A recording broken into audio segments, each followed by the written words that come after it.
Once, on an island far to the west, there was a kingdom. And this is a recording for the Welara campaign breakdown. You may see this on YouTube, you may not. We'll see. Let's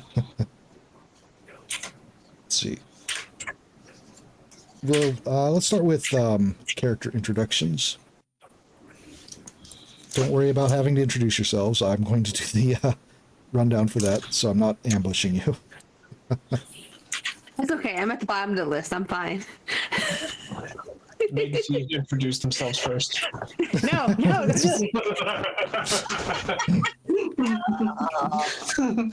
If you do feel like you want to introduce your character, go ahead when I call out the name. If not, I will go ahead and introduce the character. No pressure. But we're starting with Ashley. Go ahead. Okay. Ashley is our resident Bat Pony Oracle of Discord. Hidden for a very long time as a mare, who is definitely not a mare. Later on, took on the additional role of a traveler bard. Yeah.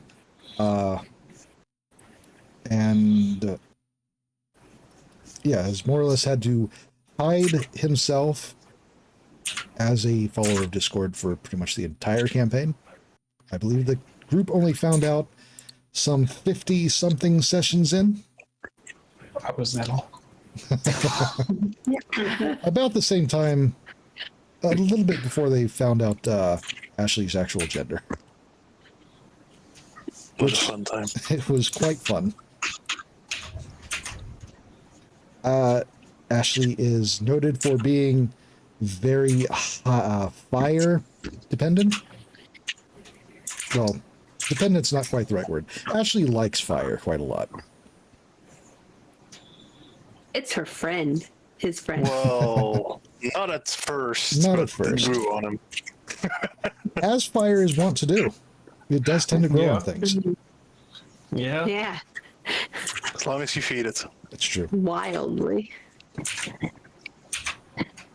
see. I made a note that Ashley's signatures moves are controlling the battlefield by dumping down copious amounts of walls of fire, lines of fire, large explosions, and the like, as well as becoming a gigantic fire elemental to put pressure on the enemy. Let's see. What are they going to do? Stab me? I mean, yes, actually. I think it's been noted that they have done that a few times. It's true. All according to plan. That's concerning, actually. Next, we have Aurora. Hello. Please continue. I'm sensing a trend. I mean, I assumed I was going to be explaining all of the characters, so, you know, I just wanted to give the option. Don't worry. Next, is Aurora. We have who is our Pegasus Arcanist, and also let's see, there's can't remember the exact name of the archetype.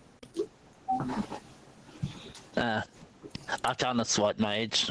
Yeah, And studied librarian. studied librarian. That's it. Yeah. And then later on, also picked up the prestige class. Let's see, I have it here for once. Rune Guard. Yes. And Aurora is a visitor from Equestria, a noble who was not so much trying to hide that he was a noble so much as not actively bringing it up, which I think worked better for him than, I don't know, say Celeste, who was pegged pretty early on. Hey. Then again, Aurora's state of dress didn't exactly say he wasn't either.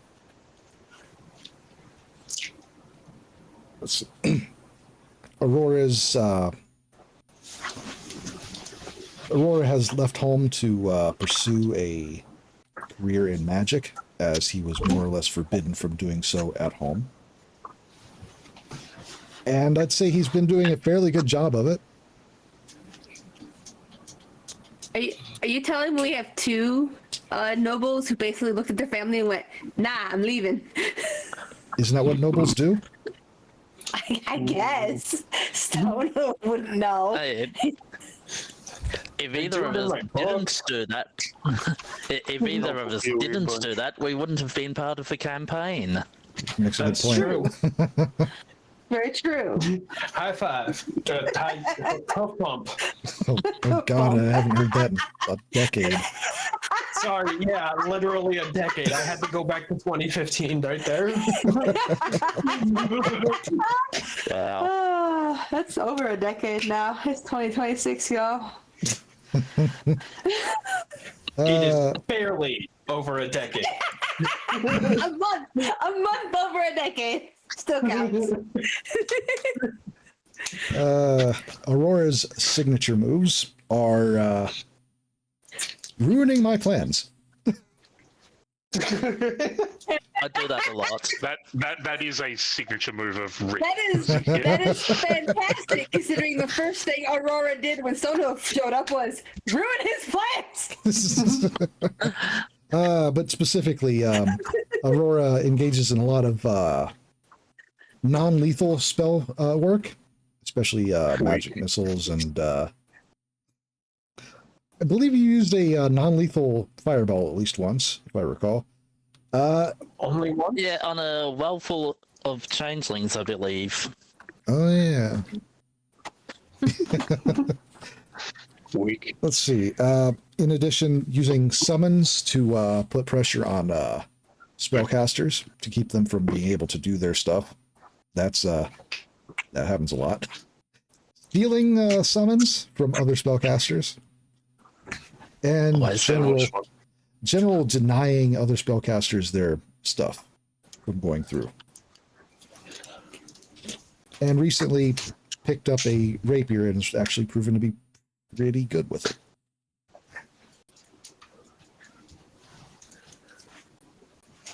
Thanks to his teacher. I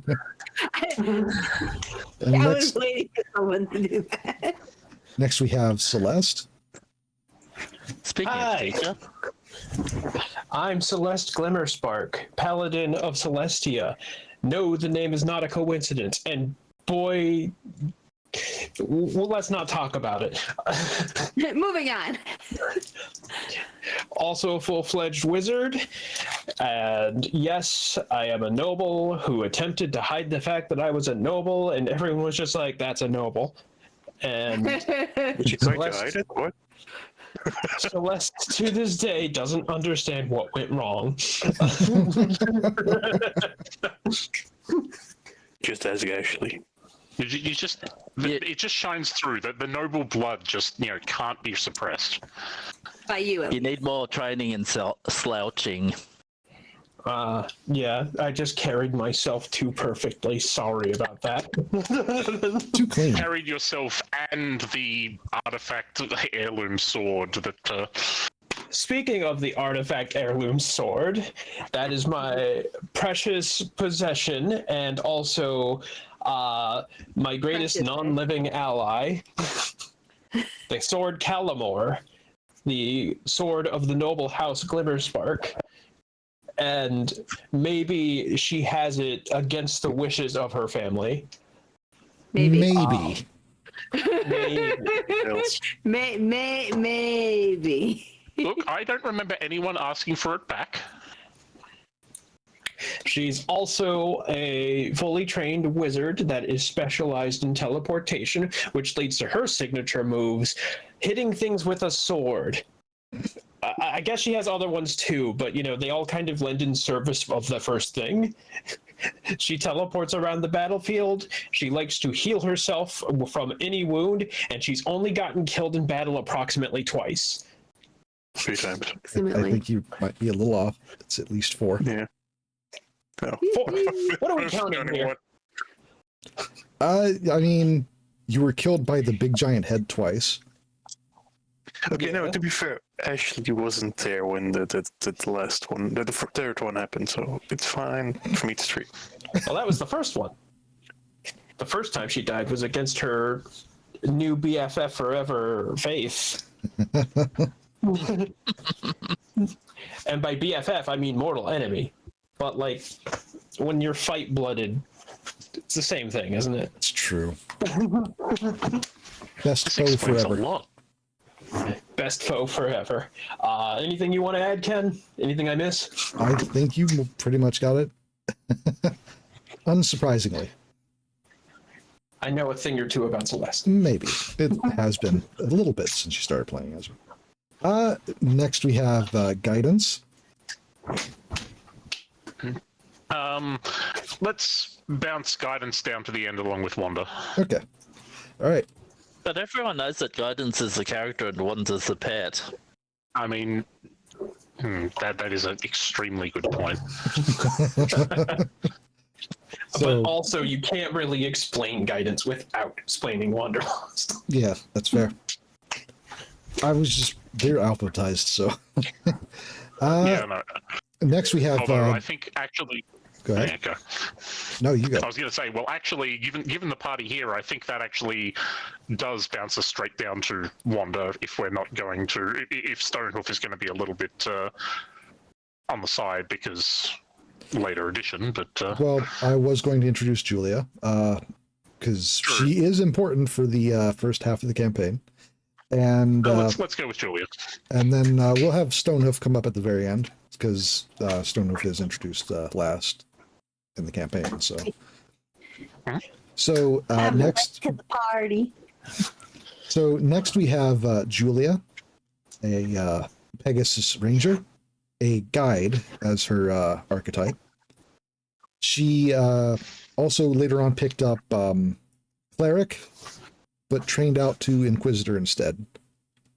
She is a follower of the Lover cult, which is a religion that believes in the divinity of love itself. Not in a deity of love, but love itself.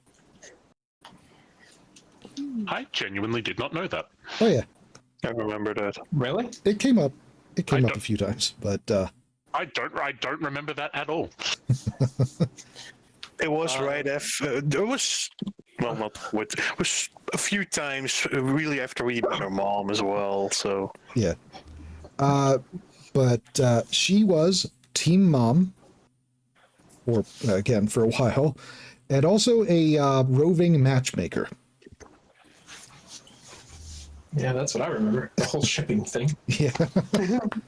She wielded the heirloom weapon, the Jade Dragonfly, which was a powerful crystalline glaive, which was maybe a little more powerful than she realized, as in her first fight with another pony, she bisected them accidentally, which traumatized her for weeks. I remember that. I really wish I didn't, but I remember that. Poor Julia, honestly. I think we all were kind of like, oh. I mean, yeah, that damage was no joke. Yeah, well, that particular one, guidance was also like climbing. I think. Oh yeah, guidance was sprayed On the by other side of. Yeah. And that was a early point of going. Yeah, guidance is a little less okay with this than he may appear. Oh, we'll get to that. Spoilers. Julia's see, other than being very supportive of the party, a natural lock for helping with Wander and providing a very strong glue for the group. She also specialized, her battlefield specialty was getting in close, but not close enough to be hit, and just wailing on enemies and dropping them pretty damn quick. Let's see. And that brings us to Wander. Okay, so Wander and Guidance are a summoner and summoned Eidolon pair, which seems entirely reasonable at first, though there are a few interesting complications. Wander first appears to be a teenage, I think at this point, mid to late teenage cult. Though he, in fact, is technically far younger or perhaps far older. He has very little memory of the before, about a few months before the sessions started. And everything is so new and interesting and fun, and he has made new friends and helps protect them. And he is creepy as all get out unless you're his friend, definitely. Don't worry about it. He's That's fine, because everyone is Wander's friend. everyone is Wanda's friend. A child ass. Guidance is a shadowy, cat-like creature that has gone through several different incarnations as Wanda's power has grown, well, their combined power has grown, and as their personalities shift as a creature of magic, so has Guidance's nature and form. Beyond that, they for most of the early game, Guidance was very paranoid about being seen, would always like to hide in shadows, and was afraid of what people would think of him as a rather disturbing looking shadow cat, though, as I believe the picture earlier showed, the party took to him rather readily. Maybe a little too readily for Guidance's liking. They're going to have to stop paying me any moment now. Any moment. Actually, just maybe in a minute's time, or maybe two. Wanda's magic primarily revolves around shadows of various sorts, using it in themes. Guidance is, in fact, Wanda's shadow, and Guidance is available. Wanda does not have a shadow, and currently Guidance has the ability to flit between other people's shadows as well to conceal himself. That was not always an ability. That is the most recent iteration of his powers. Most of Wanda's powers revolve around battlefield control and buffs and debuffs. He has very little in the way of direct attack spells, or at least very little in the way of effective direct attack spells. And one of his favorite moves generally tend to be, I put it in a pit, creating a pit underneath something to drop it in and remove it from the battlefield. Black Tentacles, which definitely is not a concerning spell at all for the cute little kid to be casting around. And Haste. And yeah, hasting the rest of the party to improve their capacity. Guidance has generally taken on a more roguish, basically the party rogue and scout. The mental link between the two of them allowing Guidance to scout ahead and Wander to report for the rest of the party. Anything you'd like to add to that, Ken? No, once again, I think you have more or less covered all the bases. I mean, like, there are definitely a couple of bases I very specifically didn't cover, but that's something that'll come up throughout the year. Well, yeah. And last we have Stonehoof, who does not have art on here yet, but I am going to bring his token up because, yeah. Or Stonehoof. Grab that token.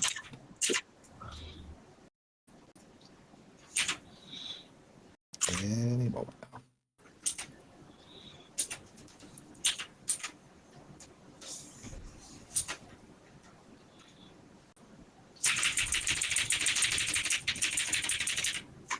button. There he is. All right. Stonehuff. Go. You know what? Nope. Look how envious he looks at the rest there. Stonehoof is a result of They're all learning.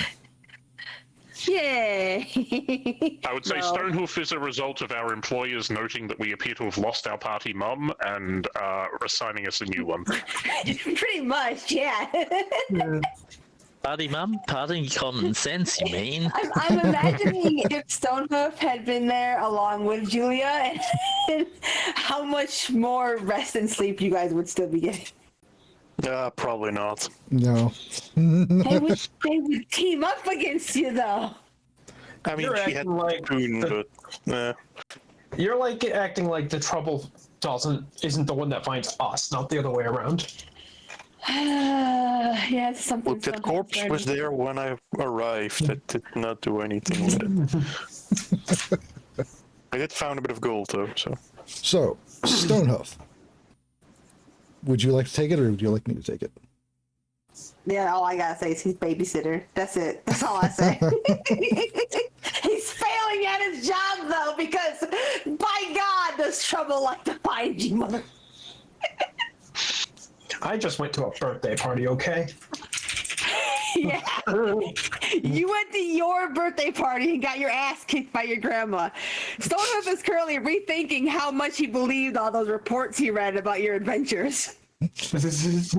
So, then to say that Stonehoof is a goat, he is a monk, and a dare chaser, which is a adherent of adrenaline, basically, an adrenaline junkie who seeks out challenges, physical and mental. He also has a background as a babysitter, and I'm not saying that's why he was hired by Dawn Company, but that is absolutely why he was hired by Dawn Company. Oh, right. That's somehow the first time we mentioned Dawn Company on this whole thing. I say That's they kind should of do more, important. because It's kind of important, but it was going to come up naturally. Let's see. Let me double check. Did I've Stonehoof never actually take? thought about the dichotomy of the fact that Stonehoof himself is like, I'm gonna do things that are funny and make my heart go thump thump thump thump thump thump, but also you need to relax and sleep. Oh, sure, do as I say, not as I do. Exactly. now who knows better?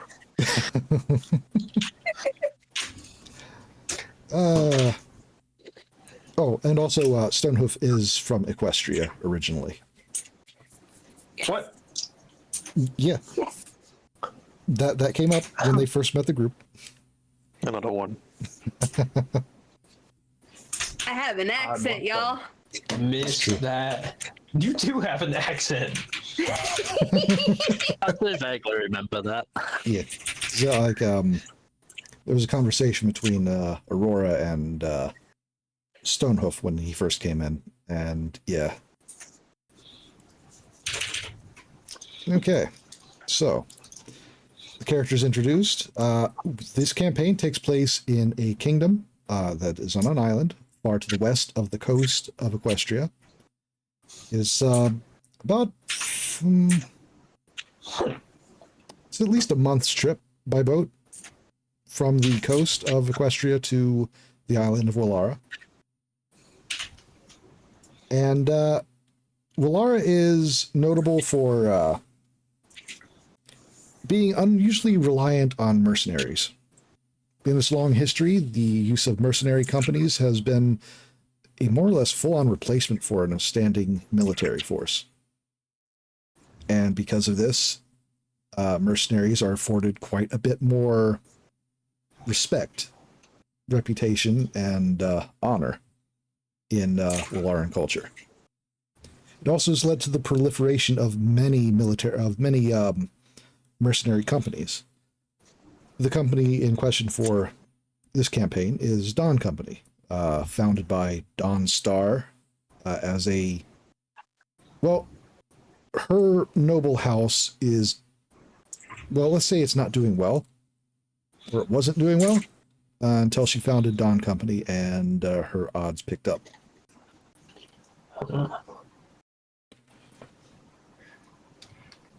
Yeah. I guess I didn't catch on to the fact that she was actually the founder. Oh yeah, that's why it's called Dawn Company. I mean, I assumed that it was related. I just guess I had forgotten that Dawn Company was established relatively recently. Oh yeah. Relatively recently, and has more or less soared in the status of the country, because it's considered the number 2 company in Welara at the moment, just under the Knights Solar and Lunar, which are a shared mercenary company, or 2 branches of the same company, rather. Okay, so let's get to the actual sessions then.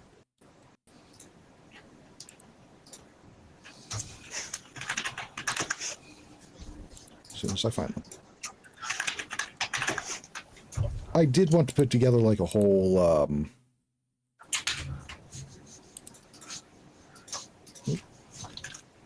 excuse me. I did want to put together a whole presentation for this, but this was a bad week for that.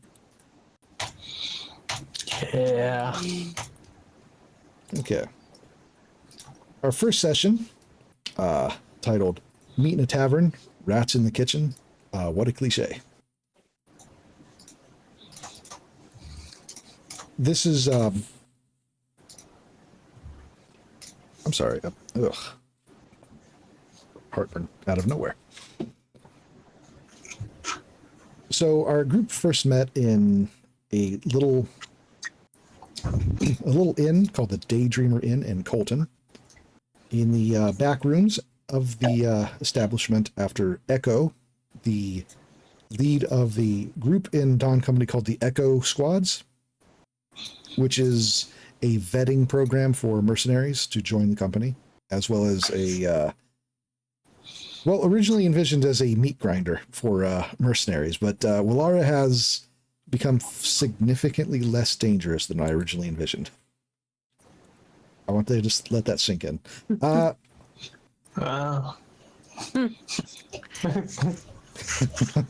Translation, we made our characters too interesting and Ken didn't want to kill us off. I had replacement ready. Most of you do. But right, during that meeting, as the characters are introducing themselves, there's a kerfuffle in the kitchen, as one of the owners of the let me pull up here. Actually, I need to remember to do this. All right, Echo, the bat pony. The group is interrupted as one of the 3 owners of the inn, I believe it was Bedbug. Here it is, Bedbug.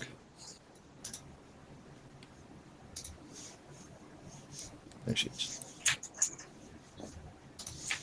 Bedbug, and may as well put the other 2 in here. Bedbug, who owns the Daydreamer Inn, along with Daydreamer.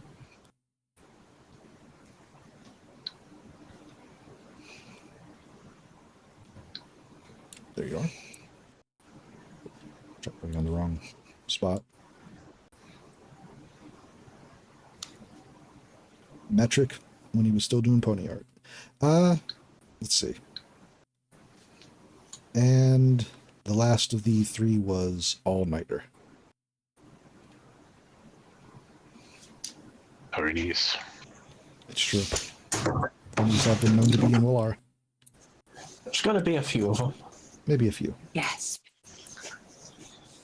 Bedbug ran into the back area announcing that the kitchen had suddenly become overflowing with rats, just coming up from the cellars beneath. So naturally, the group, being a bunch of first level adventurers, take up the duty to go kill a bunch of rats in the kitchen and in the cellar.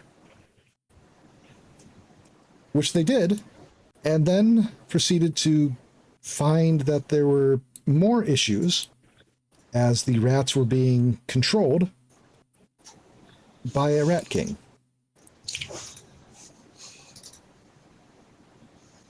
Who was accompanied by a strange white rat that was channeling magic. The Rat King turned out to be not just sapient, but also incredibly drunk, and was commanding the rats to steal food and alcohol because it wanted more booze. The group actually managed to talk the Rat King down, who was then taken into custody by the Arcanum to study it. Wait, we didn't Should kill follow it? up on that. You did not kill the Rat King. There was a follow-up, actually. The Rat King was let's see. The symbol on the white rat before you killed it indicated that it was related to the Arcanum. Or not the Arcanum, but the Magirium. That being the symbol that is... True. Yep.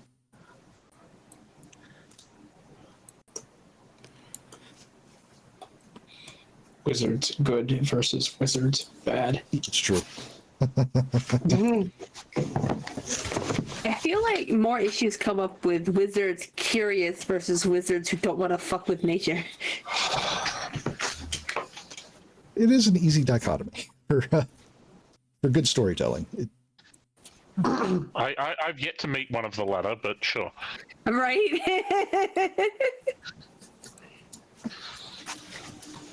Let's see.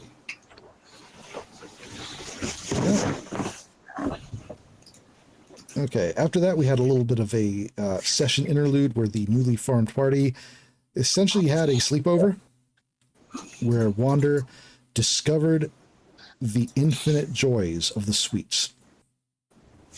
And he never recovered after that. It's true. Sure did. First taste was free, except it really wasn't. But well, actually, no, they did give it free for helping with the problem. Well, yeah. To say that this group is probably one of the favorites of the Daydreamer Inn is an understatement. Let's see. After that, we move on to Session 2, A Journey Out That Door,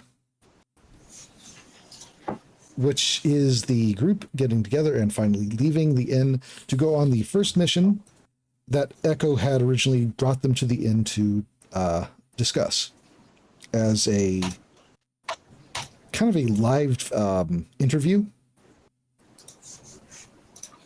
a day on the job to see how they do, more or less. After which, the completion of they will be considered full members of the Dawn Company. And that was to investigate the disappearance of Dawn Company mercenaries in the small thorp of Hoof. So the group getting together leaves and goes on the road. Let's see. And along the way, they decide to take a deviation leaving the road to cut through the wilderness because the roads looped around the terrain a bit too much. Let's see. Just find where...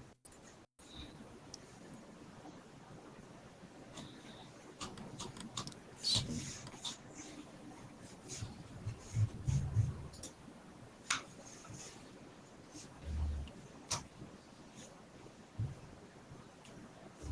Right. One moment, I forgot. So the group had a shared dream the first night at the Daydreamer Inn. It was a dream of walking down an endless circling set of stairs made of marble. Which I'm sure doesn't come up later or anything. Nah. Totally irrelevant. Another note, Julia privately confronted Echo about Wander coming along. I don't know if anybody knew that happened, but she was rather upset about a child being assigned. Somebody had to be. That doesn't surprise me. I don't know if I was aware of it, but it certainly doesn't surprise me. Yeah, it was in the private, but yeah. I mean, every country had at some point child soldiers. What's wrong with that? What's wrong with that?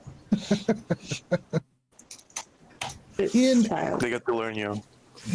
In Echo's defense, the idea was to give Wander an outlet for his ridiculous magical powers. I think you could just sum that up as in Echo's defense and then just gesture at Wanda. That too. We got over it. Sort of. I can't help Sort but of got over imagine it. there was a long conversation with Stonehoof explaining why Wander was part of the party. Oh, absolutely. I have Wander listed as being 15 years old at the start of the campaign, but I don't know how actually accurate that is. Neither do I. No one does. That's, I mean, I think there's at least one person that does, but we haven't really asked him. that's true. Like between Wanda's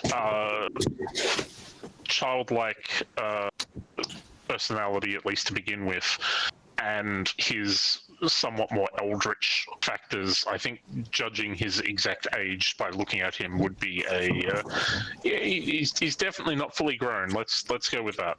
Yeah. The second session was more or less just entirely a travel session where the group was getting to know each other, talking. And there's not really too much to go over there other than, yeah, the group got to know each other on the road. In session 3, a boon to bards and bard's boon, the group encountered a broken down wagon fairly off the road in a clearing, where 3 ponies were arguing with each other. And those ponies were, let's see, where are you?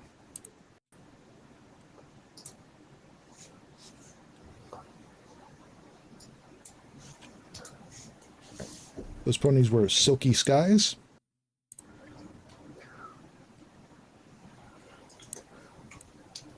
oh, that one's tiny, Performance, and where's the rest of you? Garish. It's such old art.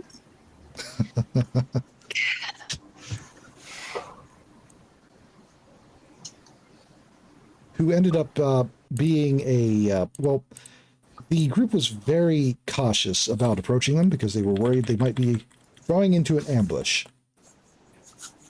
Which largely was,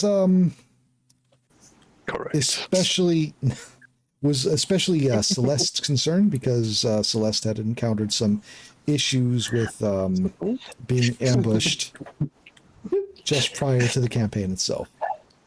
The player may also have problems with Bard's name Silky.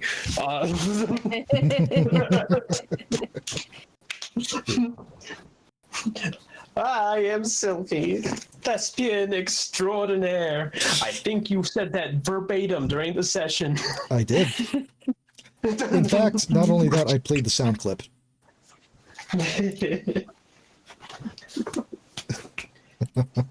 For what it's worth, we did not get Lightning Bolt and killed in one hit. True. This time. Good. Good. That was an option. He does not know, chat. He does, He does not know. To be fair to him, I Anyway, also do not know. Let's keep on topic. This is still on topic. Silky Skies is a reference to a bard in the original Baldur's Gate named Silky, who essentially tries to hire the main character to shake down someone for her under the guise of being her protector. But doesn't work well, and yeah. Gotcha. She does verbatim say, "Greetings, mercenaries. I am Silky, thespian extraordinaire." So, yeah. Glorious. So, yes, the three ponies there were, in fact, a troupe of traveling entertainers who were heading towards Colton, towards the Opera House in Colton, to perform. They, well, decided to go off the road with their wagon to cut travel times. This was a bad idea in a wagon because the roads were not, or because the terrain was not conducive to travel. That's why the roads exist. They snapped their wagon, their wheel, and they were not able to replace it. So they were more or less stuck in the wilderness, yelling at each other until the group happened to come across them. Let's see. As they are helping, the group comes across a outcropping of a strange fungus, which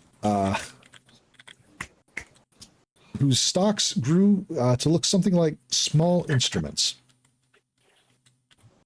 Silky was really excited about this, explaining that it was called Bard's Boon. It is a fungus that is noted to, when it's taken in, to aid the musical properties of a pony. It's prized by alchemists for making potions to aid in singing and such. So she went through and gifted the party parts of it and bagged the rest for herself. And after the wagon was fixed, I believe the party stayed overnight with them. Yeah, they camped together. And then went on their separate ways. I hope nothing bad happened to them. The group continuing on past the encounter with the thespians. Let's see. Where are we? Aha. After the encounter with the thespians, moving on to session 4, a crash in the wilderness. As they were traveling north towards Hoof, the party sees a group of Pegasi, 3 Pegasi flying overhead. One begins to lag behind the others, begins to fly erratically before she just drops out of the sky and lands crashing really hard in front of them. Clearly breaking things in the crash. And despite having crashed, immediately attempts to get up and keep moving forward, despite the injuries that would not allow her to actually do so. Her eyes were unfocused, milky, and streaming tears. The group had to sedate her, and basically tied her up, if I remember right, after sedating her, and took her along with them to Hoof to try to get her treatment. That is, if I remember, the first time we had to start building, trenches to carry people along. That became a distinct ongoing theme for many of the first It's true. episodes. I believe there's actually, yes, one of the session titles is, "What's the deal with carrying injured ponies?" The group They just rushes keep to happening Kharkov. around us. What's that? They just keep happening around us. It's true. The group rushed to Kharkov with their new guest in tow. Let's see. Asking around town to find a doctor. There's a doctor in Kharkov named excuse me. Doc Sawtooth, I believe. Where are you, Doc? Ah. So his name is actually Sawtooth or Sawbones? His name is actually Sawbones, and Sawtooth is a mean nickname that the children of Kharkov gave him because he doesn't have great teeth. Why are you so mean, Aurora? Only by accident.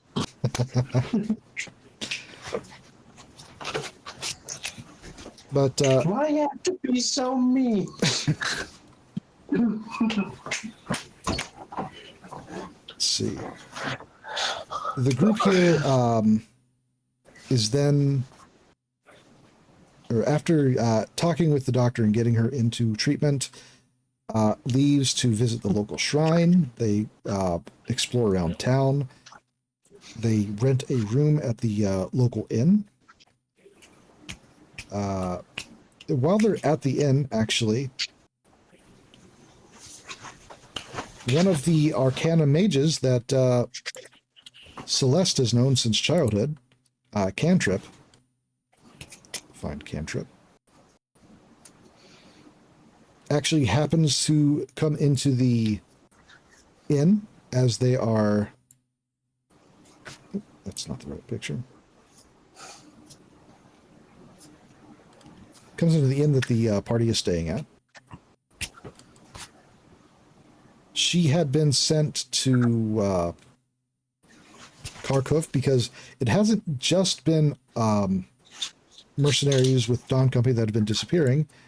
It has also been members of the Arcanum, at least a couple members of the Arcanum. She had come with her partner, Leyline. I enjoy that you increased her size immediately. It should be stated this is not a mistake. Cantrip is huge. Cantrip is significantly larger than most ponies. It's true. She is, in fact, large size. Damn. Incidentally, Celeste is short and has been friends with Cantrip, as mentioned, for a very long time. So, you know, the leading theory is that Cantrip took it. Siphoned. Yeah. See, my first thought was she's part horse. I'd say they've all got a little horse in them. That's true. Little. Get it out of your system in the first few episodes. The short jokes never cease. It's true. Let's see. The group also met the town's priest, Planter.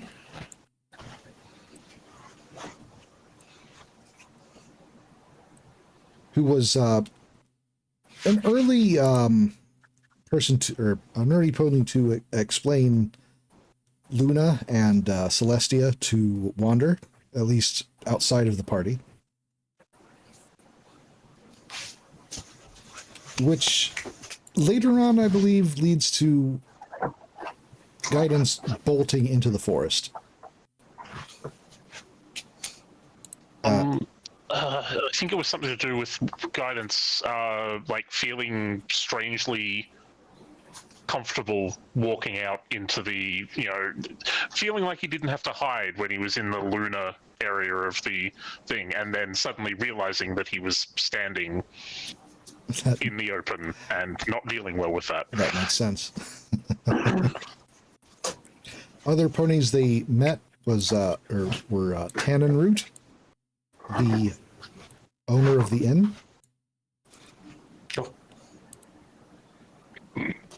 They met. We lost the Zirra. Oh, Oh, hello? hello. Welcome back. Was that just me or was that everybody? Just you. Yeah, you. Sweet. I can't. Fantastic.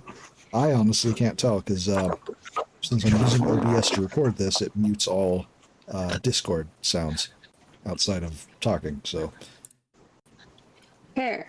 the owner of the bar, Tannin Root, they met him, and they also met the local souse, Beat Red.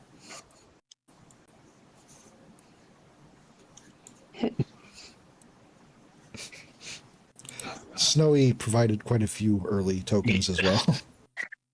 Fantastic. Let's see. They Young. went on to meet the mayor and the mayor's child, as well as the owner of the local general store, Springwood. Actually, the group split in half, actually. Half went to talk to the mayor, and then the other half went to talk to Springwood. Let's see, where are you? Imagine splitting the party, looking at my Okmos group. Imagine. Okay, there's Springwood.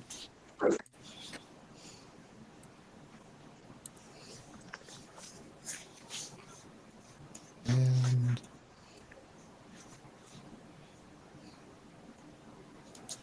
well, there's the mayor's kid.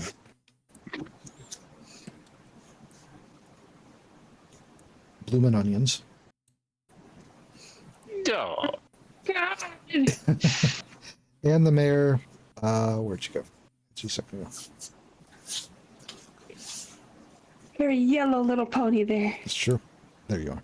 And the mayor, curly fries. Don't see a theme here. Fantastic. God, a blooming onion sounds awesome. Yeah. Yeah. The mayor was not much help at all, seemed very evasive, for reasons the group would eventually find out.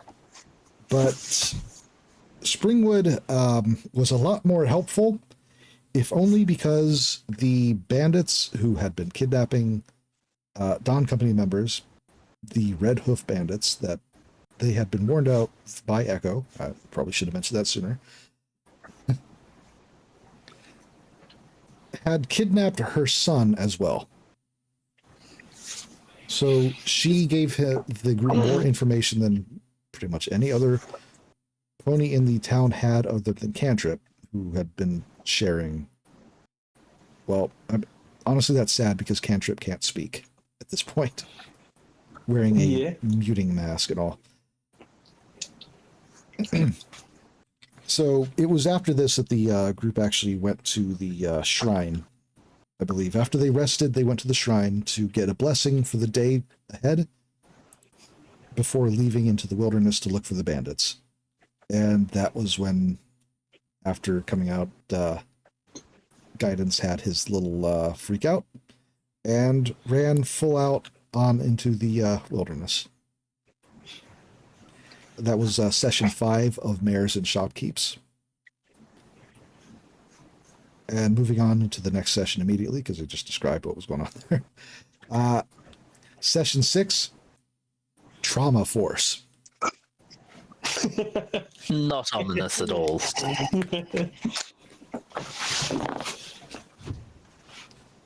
As Guidance is running into the wilderness, the group is worried about being ambushed by bandits, which is immediately what happens, unfortunately.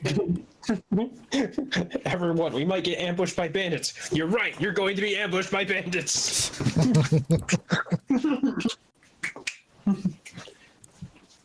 Here they are ambushed by bandits who very notably don't seem very bandit-like. In fact, they seem like ponies that, you know, might be from a small town. This small town. The Red Hoof bandits are almost entirely composed of villagers from Kharkov. If only we found that one attack roll earlier. With one exception, or no, two exceptions rather. Let's see. One of those exceptions was Night Gaze, who was in fact a member of Dawn Company. And the other I'll get to. But Yes, we'll get to him. after a very messy encounter where Julia fails to hold back as much as she would have liked to, ends up killing one of the attacking villagers outright. They managed to get the rest to subdued and surrendered. But it's very clear something more is going on here, as the ponies seem off, seem obsessed in a way that doesn't seem normal. And Night Gaze especially, as it's clear she's not from here, but still going along with their plans. After that, the group, after tying them up and basically leaving them here to come back to, explores the forest some more, ends up finding a ton of just bear traps littered all over. And as here they encounter a trapper who lives in the woods, who is literally named Trapper. And specifically, they encounter his pet. If you can call it that. His pet owlbear. I recognize that owlbear. What's that? I recognize that owlbear. I would hope so.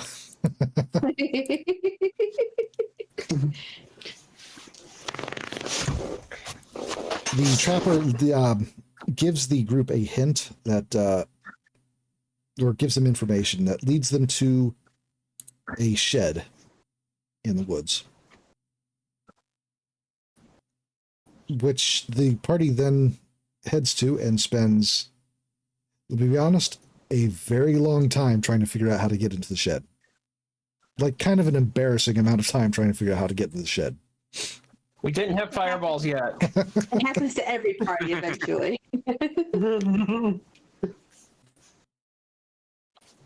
Trapper, The classic true villain, the door. Mhm.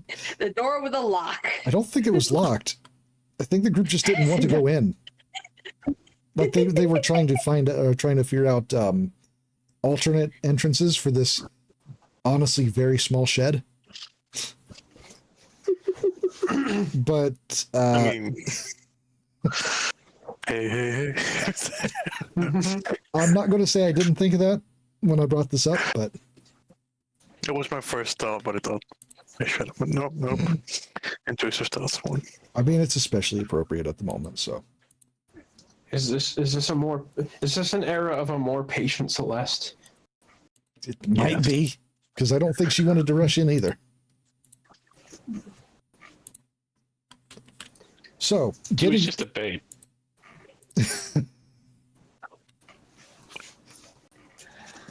Let's see. At this point, the group does eventually get into the shed and finds that the shed is mostly empty, except for some supplies, before the group finds a trapdoor in the shed and descends. As they descend, they find a network of tunnels, naturally formed tunnels that exist under the town and the forest. Let's see.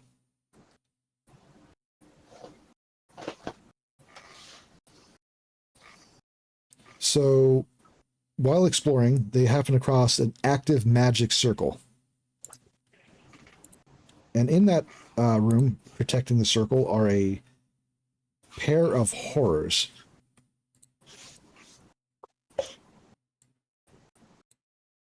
Oh, good. That one's a little small for some reason. that look like just completely mismatched pieces of creatures grown together. I forgot about these. Just back some fun memories for Celeste. The little, I forgot about these before you said that was amazing.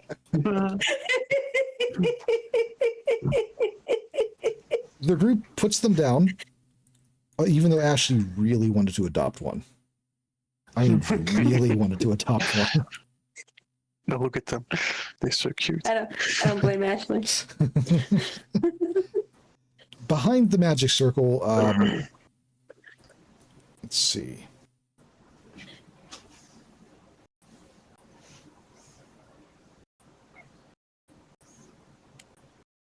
Behind the magic circle, the group finds like piles of clothes and Dawn Company badges. And they also find imprisoned Leyline, who is alive and shaken, and fitted with a locked ring and suppressor magic. All right, Cantrip did in fact follow you here. So Cantrip was with the party as this happened, and it led to the two reuniting. Find Leyline.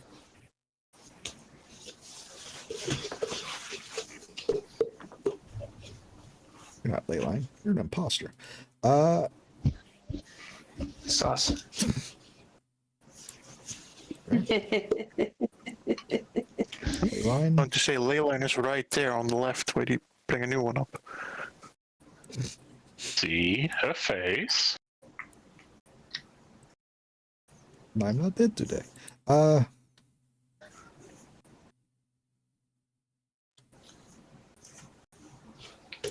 know what? It's there we go.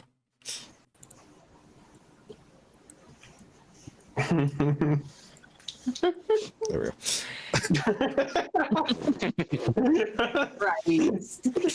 I don't think that's accurate. Hang on, let's put a Celeste in for. I was just grabbing. Oh, no.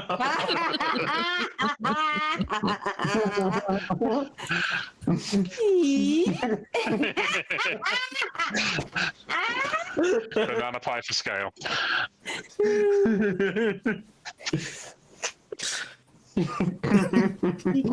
So 5'11" ley line versus 6 foot cantrip.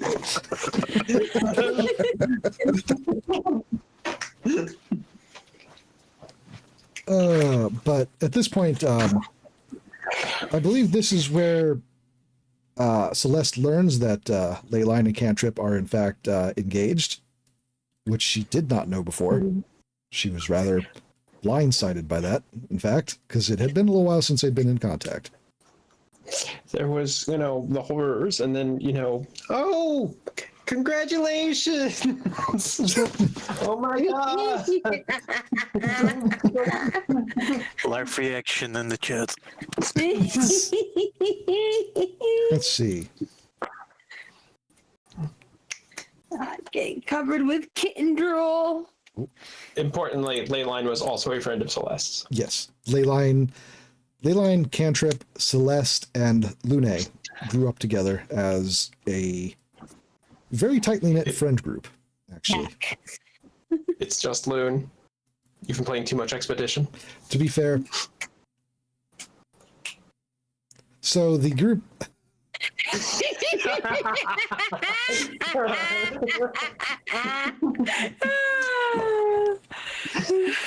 Let's see. The group is actually warned about... no, wait, looks like I might have skipped ahead. So regardless, while the group is exploring, they are warned about a pair of mad ponies. Dun, dun, dun.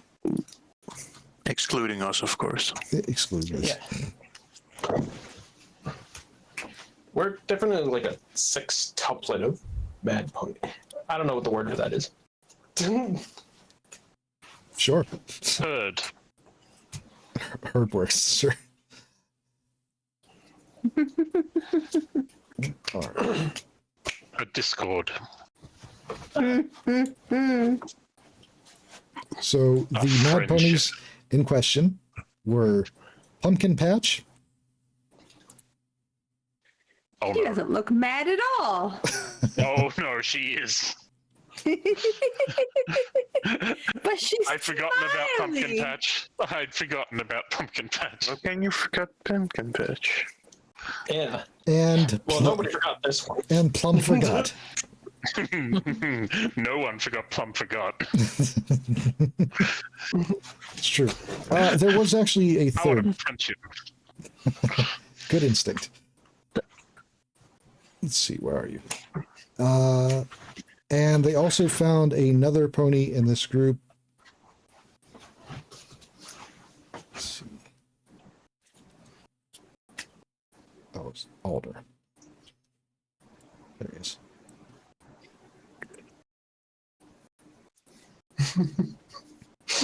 All right. I forgot about this alder.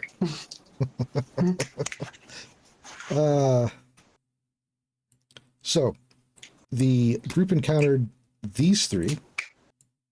Pumpkin Patch, an extremely erratic pony who was like bouncing across the room to do touch attacks and then bounding back to the other side again. Plum, who was just cackling and, well, very angrily yelling at the group as they fought. And Alder, who was mostly kind of cowering, like he did not want to be there, was more or less being commanded to be there. They were, the Pumpkin Patch and Alder were Plum's apprentices, whether they wanted to be or not. And it seemed that Pumpkin was way more into it than Alder was. Although, again, there was that same strangeness about just how obsessed she was with doing it. After the group subdued Pumpkin and knocked the fuck out of Plum, they Good times. they took the ring that Plum had been wearing off his head and kept it, noting that it was exceptionally high quality as a ring. And also making sure that Ashley did not get it. it's true. My precious. Let's I'll see. get it someday.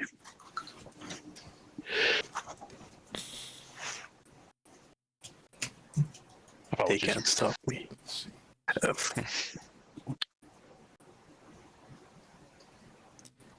After this, Leyline confirms who Plum is. Plum was a former Arcanum apprentice who was kicked out for breaking the rules of the Arcanum. And, I mean, the Arcanum is pretty permissive if you're, like, you know, not being a complete idiot. So that's a concern. Let's see. They also confirmed that Alder Branch, the pony in the center there, they confirm that he is currently under a glamour. Specifically, while the fight was going on, Plum shot Celeste with a ray that changed the color of her clothes. And they found out that Alder had been forcibly reassigned his coat colors as a joke. The good old edgelord prank. Literally, Pumpkin Patch mentioned something about making him an edgelord, like verbatim. Didn't I have an argument with a Pumpkin Patch? Not Celeste, but like me. Did Yeah. probably she did do some Pinkie Pie fourth wall breaking stuff, so probably. I believe she responded to you as you spoke in chat. And I told her not to do that. Plum while being interrogated, it's very clear that he did something to the leader of the Red Hoof Bandits. They gave him a crown, essentially. And ever since he was given that crown, everyone listens to every single thing that the leader of their bandits says. And the leader of the bandits listens to everything that Plum says. Let's see, I've heard about this crown. Yeah. The crown and the ring, both of which are being kept from Ashley. That was the small print at the bottom of that particular. I've forgotten all the words. It's fine. It's all good. The only thing you need to remember is to punch Plum in the face. It's true. I need to be Gotta right back. meet. Feel free to carry on while I go. Actually, let's see. It's been about an hour and a half. You know what? I'm going to go ahead and mute for a half second myself and get some food in me. I won't be too long. In fact, I'll be sitting right here doing that. There, enjoy your food. Amanam, nama amanam. I will. Oh, no, Mum. Okay, swap that over. The recording is still going to be going, just so you're aware. Like I said, I'm going to edit this potentially later. So, yeah. I'll be back in a moment. Yes, I will admit that I don't even fully remember the reason why, like, we hate Plum so much, but I just know that Plum, like, remembering the existence of Plum Forgot is to remember to punch Plum Forgot in the face. This is valid. He was an asshole. Oh, he was used definitely an mind arsehole. control magics and artifacts, and he was an asshole. I know I said know it that- twice, but it was worth saying twice. Look, there is that, attacked but, like, Wander. okay, that'll do it. What happened? I missed that. He attacked attacked Wander. Ah. You went after the child. Of course, everyone hates you. I believe it was the first instance of everyone in the group lighting up with the Metal Gear Solid alert sound effect. Okay, we're irresponsible bringing the child to like a situation like this, but then still, don't attack the child. That's rude. We didn't do that here. There Not only are from Proof other anyway, reasons but- that I will get into once we get back to the session that very, very important as to why you should punch Plum. If Stonehoof ever meets Plum, punching will happen. I promise. I'll bring the popcorn.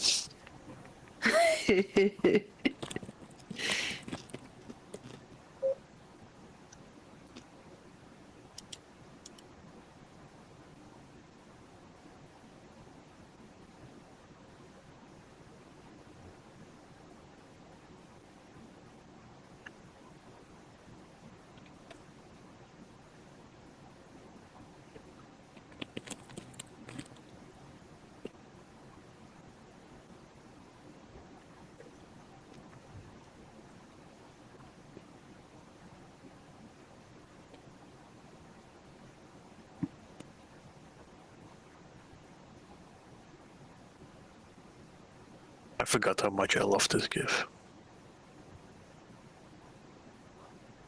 It looks just like Celeste.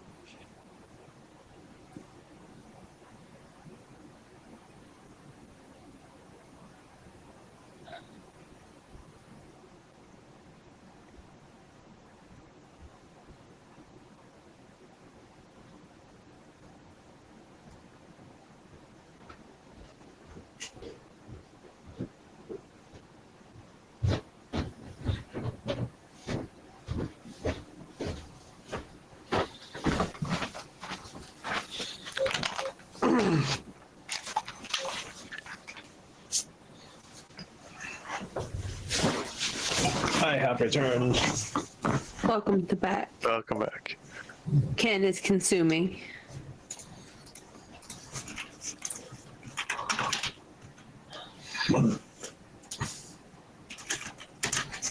It's still very funny how much that gift looks like Celeste. Yeah. Well,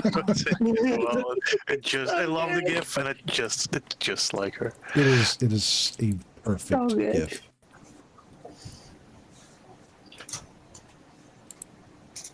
One second, actually, I think.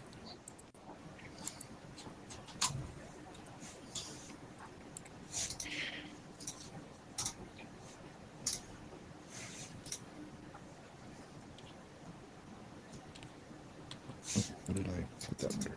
Okay, welcome back. I am also ready, just about ready to continue.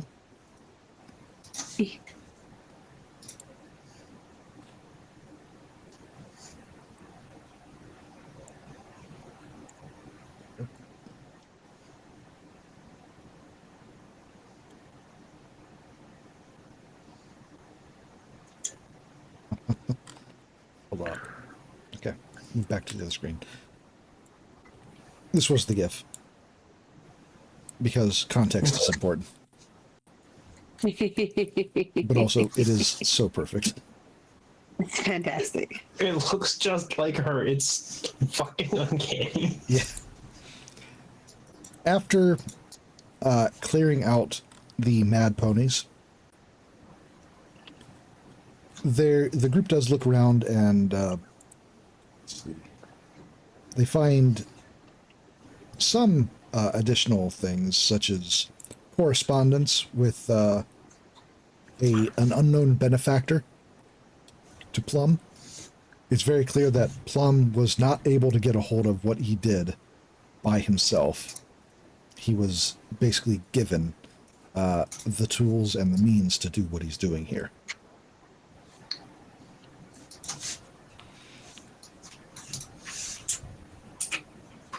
After taking them into custody, they take them prisoner and leave the shed temporarily before coming back to the next session.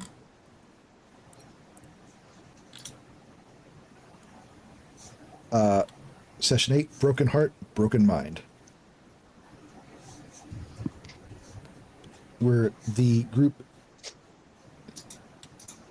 heads back down and are pretty early on exploring further into the cave, attacked by more bandits, this time with a bunch of dogs.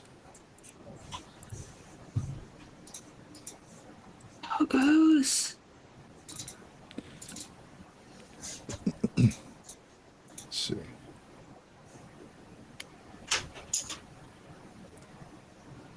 There's a brief fight, and Celeste and Julia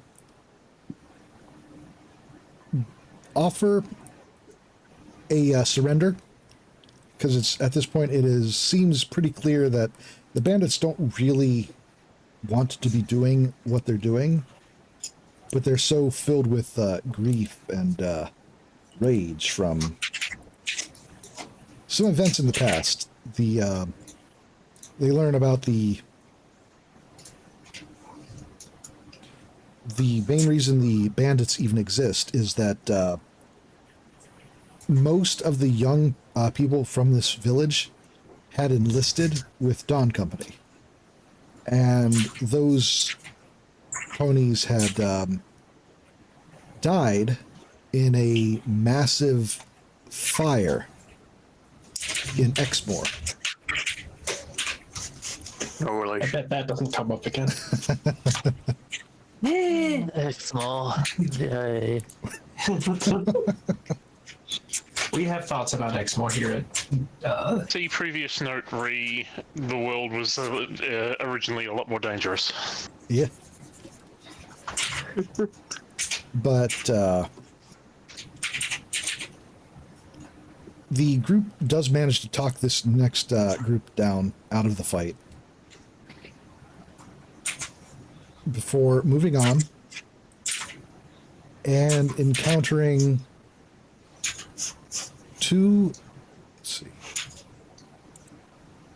two last ponies. The leader of the bandits scrolled away from the tokens, which I should not have done.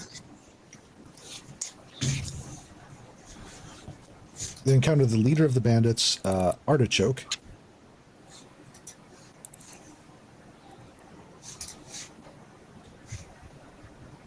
who is wearing plate mail branded in Dawn Company sigils. And his second in command, Onion Bloom, who is in fact the mayor's husband, which I don't know if that ever actually came up in the session, but they were both wearing full plate and wearing the accoutrements of Dawn Company. Cool scarf. Character design approved. Scarf located. The scarf wearer is Onion Bloom, just to be clear. So during this fight, Artichoke, wearing the crown, commands Ashley to turn against the party, and Ashley does so temporarily. I believe at this point Ashley mostly had put up a cloud of smoke and had begun to rush in and attack with his cestus. Reference, no magical coercion was involved. This is just Ashley. No, that's a lie.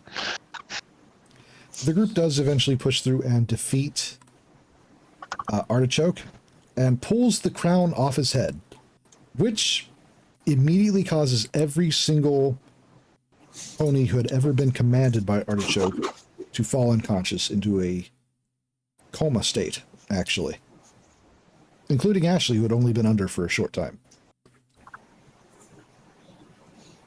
Never again. Eventually waking up with a ridiculously strong migraine. So it was at this point the group gathers up everyone while they're still in this miserable near coma state, and Artichoke, who does not wake up and remains in a coma state, the group begins carting back every single one of the ponies that fell unconscious back to the town, back to the doctor. I hope nothing bad happens to him.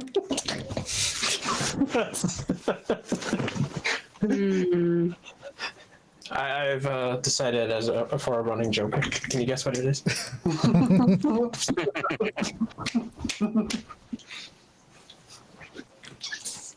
So the let's see. After getting everyone situated and returned and fixed up, and getting the glamour on Outer Branch dispelled, Outer Branch, along with Pumpkin Patch, decide to accompany the party, or at least Cantrip and Leyline, accompany Cantrip and Leyline back to the Arcanum for proper actual training, to join the Arcanum itself. Also to escort Plum Forgot back to the Arcanum to await trial and imprisonment for his numerous crimes. It is at this point that the group begins to try to talk to Plum Forgot. And one of the many reasons they have decided he is very punchable is, let's see. You know, let me see if I can find the exact line here. It's a bad one.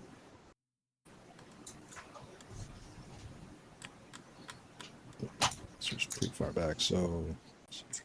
this session is called Drag'em, by the way. Nothing that will recur later.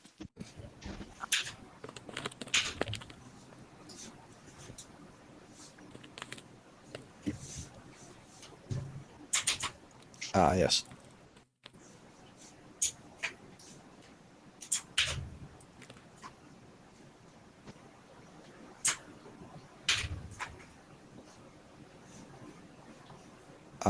It was like when they were walking back towards the village with they came across the body of the pony that Julia had bisected. And the group is very angry, clearly, because he got them killed, very, very clearly. Plumforgot looks to where Celeste looked before glaring, looks back to her, and shrugs. Yeah. And punch that pony. let's see. Celeste's hoof slips right into his nose. She would still be alive if... No. Why am I wasting my breath on you? And Plum follows up with... when tools break, you discard them. I'm not the one that broke this one. So, yeah. The group is very clearly... Yeah, that pony needs punched more. I'm glad we all agree. Just be glad it was Celeste and not, say, Stonehoof. Pretty sure Celeste leaves a face afterward. For now. She didn't have For smite now. yet. She didn't have. That's not yet. Let's see, I believe the group stuffs a rag in Plumforgot's mouth and then takes him off. They travel for a short ways with Cantrip and Leyline before they split ways as Cantrip and Leyline head towards Canterkeep with their prisoner. Or did they accompany them to Canterkeep? I don't think they hold on. No, I don't believe they did. Regardless.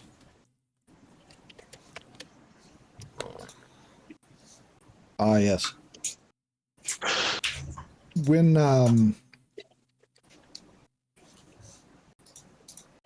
during the fight with Artichoke and Onion Bloom, it was the first time in the campaign that Guidance is killed. Quote-unquote killed. And I handled it appropriately. Yeah, I believe the finishing blow against Artichoke actually was Wander punching him. Yeah, that was the scene was that Artichoke had been mostly talked down, and they were just sort of trying to get it through his head that it was a bad thing because he was still fighting with Plum's compulsion.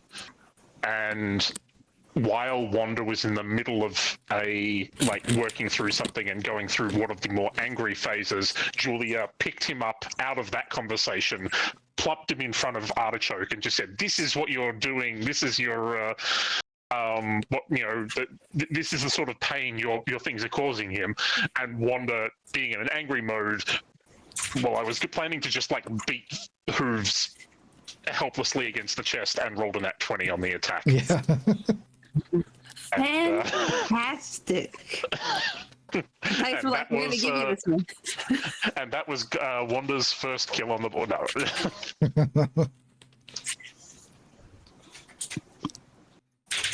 Okay, is it this is the glory of D&D, where just that nat 20 is just like, oh, I would never have thought to do that directly, but oh, it makes the story so much more interesting when it does.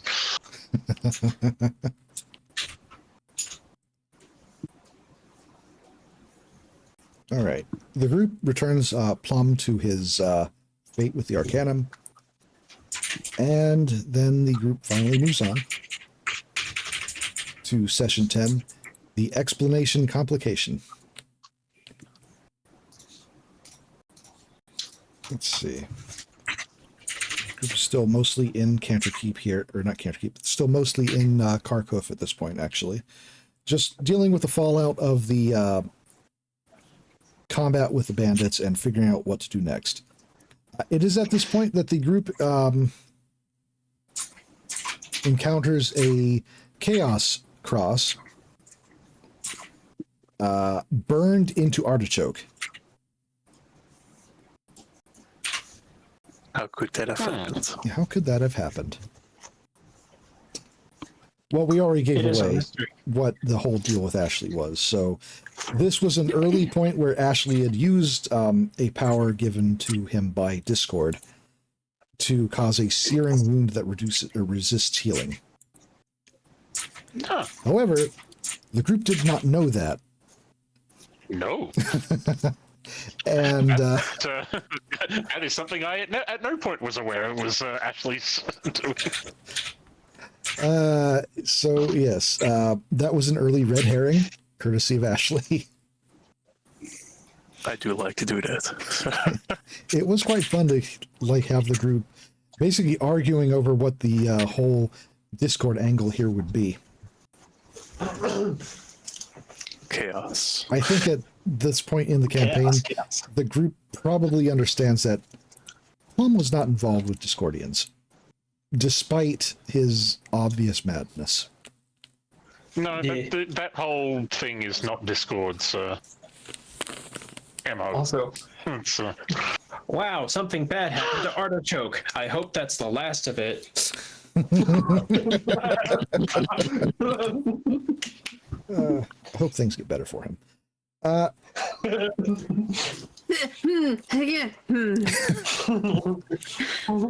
As The the DM. as the group is moving on, we move to session 11. A blazing star is born. So, as the group is traveling back to Colton and Canterkeep, the sky lights up with a massive boom as a star falls from the heavens and lands in the northern mountain range. And then nothing comes of it for the entire rest of the campaign. but that sounds like something we should go and do something about real soon. Yeah, we'll do it after. We'll check it out after we check out these other 5 things we're chasing down. I mean, I actually wanted to go, but like, they were. We all want to go, but we have so many other things on our to-do list. Oh, it's also at this point that the group realizes Wander can't read. As they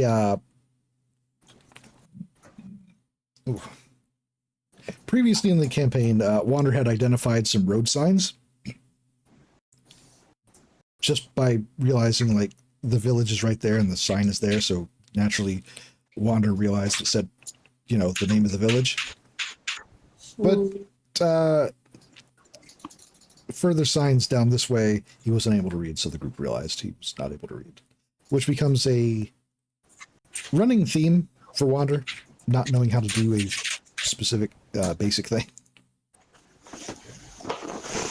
And This also, is something every pony knows how to do. What do you mean you can't do it? let's see. It also causes the two Arcana ponies to question why he's wearing a cloak that is given to members of the Librarium, which is a sister organization to the Arcanum. Wonder why he has that. It's fine. Don't worry about it. You have that. Okay, so the group did in fact stay at Canterkeep. They stayed at Canterkeep overnight in an inn, the Drunken Dragon Inn.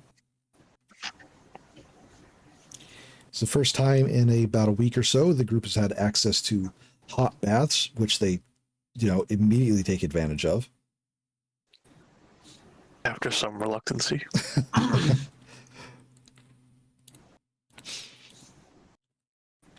Let's see.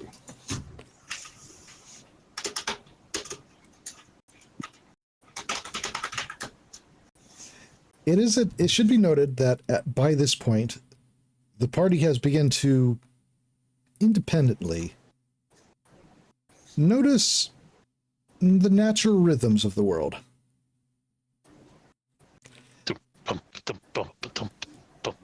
Like bird song and just, everything just happens to line up, and it's music. Music is everywhere. Music is everywhere. Which brings us to session 12, all singing, all dancing Dawn Company. Nothing but good things happen in this episode. The group takes, let's see. Yes, that's the session. It's actually in Colton. Okay, so they actually went to the, they stayed in Cantree Keep for one night, and then they left to Colton in the morning. When they arrived in Colton, they went to the Colton branch of the Colton Arcanum Chantry. Let's see.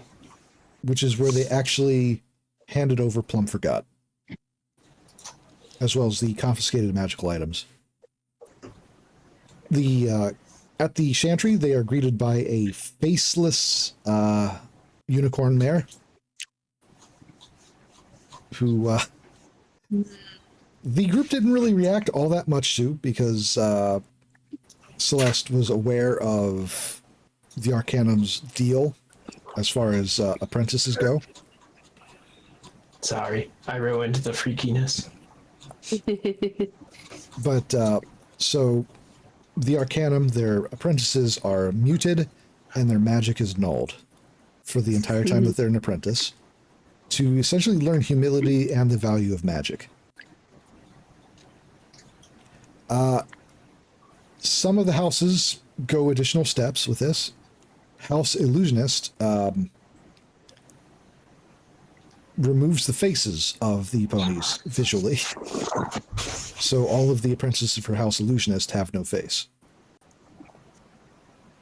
However,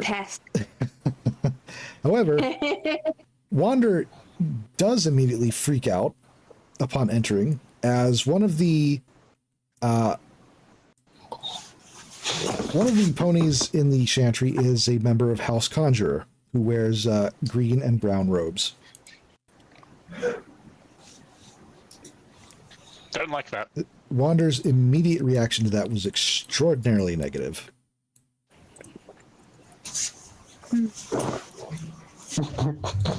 I would later go on to take lessons from this house.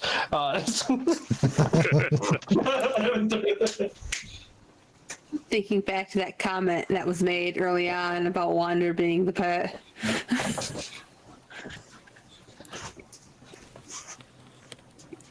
It is also here that the group meets, let's see. This is where the group meets Lady Starcaller, who is the head of the Chantry in Colton. It's you.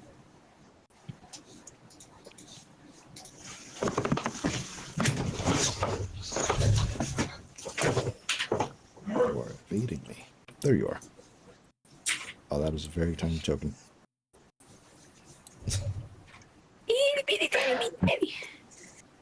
Yeah, it's not great. But Lady Starcaller, who has outer planar heritage.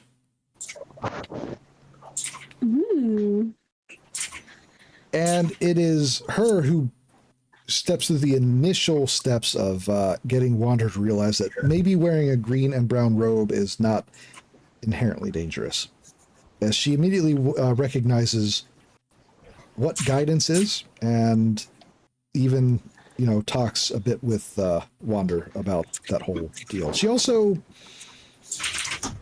recognizes Bard's Boon. What's that?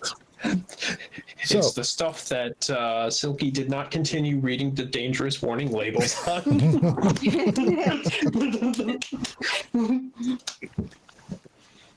see. She makes it plain that it's not a harmless curiosity or a quirky stage trick. It's a lethal fungal disease that can make a pony rapidly more musically adept while it grows inside them. The good news is that it's treatable. The bad news is that if it's not treated soon, you're fucked. It does, in fact, actually make you more musically inclined. It will make music more readily apparent to you. It will make you a better singer, a better musician. It will also kill you, as it leeches all of the life out of you and then uses your corpse to spread itself. Yeah. It's almost like it by singing, you can gather crowds around you from which you can then extract money. Some, afflicted by Bard's Boon, suffer a far worse fate, as the fungus seizes control of their bodies and proceeds to actively spread itself.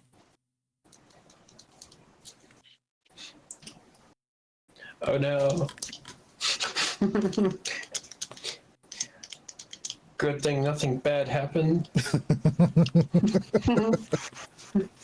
And that's actually... We need a good thing nothing bad happened to them counter in the corner.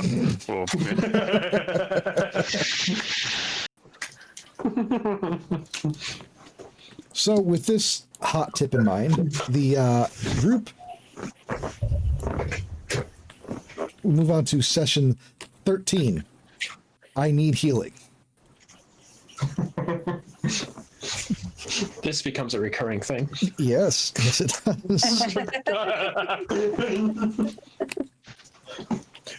We could write an entire book specifically on just things we've been afflicted with personally. It's true. That's the book.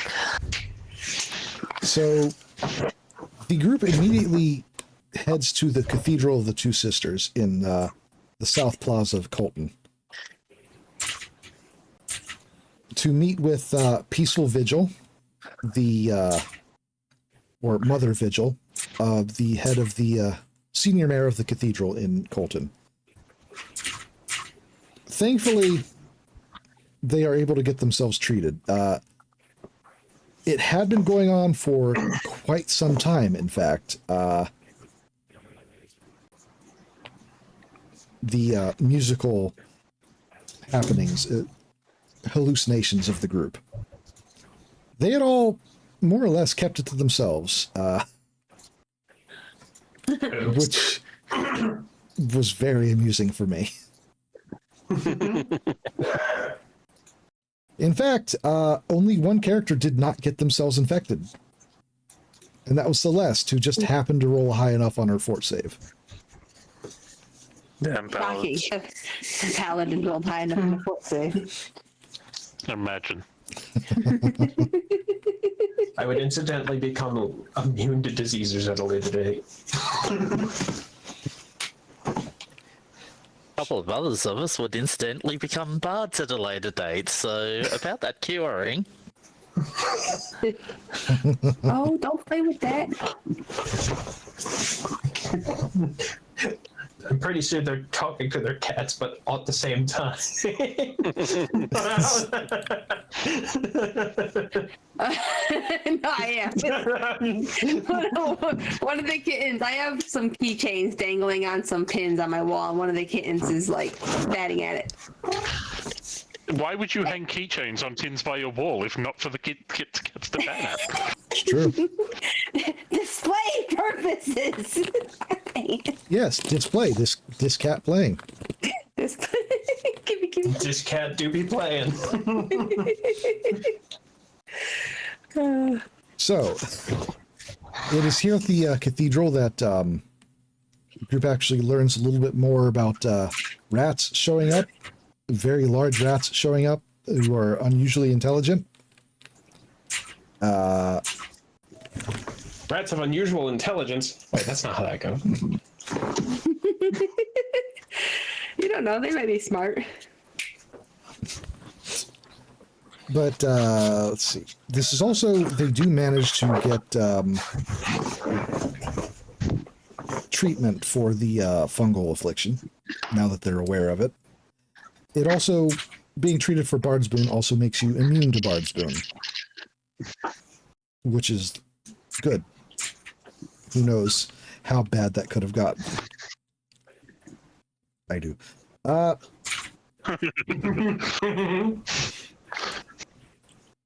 Let's just say if you had not gotten treated, this would be a very different setting.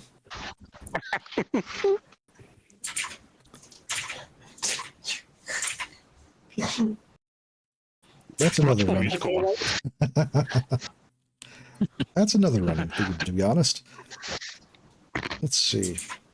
There's a running tally Ken keeps that's narrowly avoided apocalypses. Doesn't everyone? Yeah. The narrowly avoided apocalypse never hurt anyone. Akmaros hasn't been going on long enough for me to have that counter be particularly high. We did just piss off the storm, though. Hey, to be fair, you only didn't prevent the storm from getting pissed off. Y'all had nothing to do with it. This is true, but we're the ones that whatever it is saw running away. Find out more on Akmaros, but this is not Akmaros. This is Welara. Yeah, I'm not involved in that other one.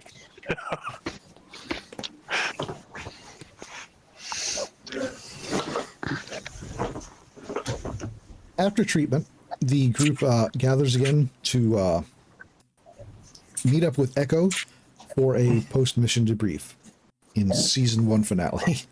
Literally called Season 1 finale. I should think of a subtitle, but there's not really too much to this this one. It is the group meets with Echo and his assistant Marmalade. I should probably pull out Marmalade here.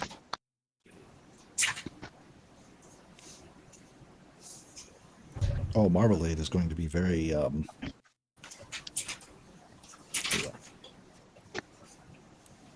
very disappointed. Yeah. Oh, I forgot about Marmalade. So early on, Marmalade and Ashley were very actively flirting and even went on a date or two. Oh. And then they didn't speak for long enough. That's like, actually, this paladin. I can feel the sins crawl on my back moment, and only Ken would understand what the fuck I mean.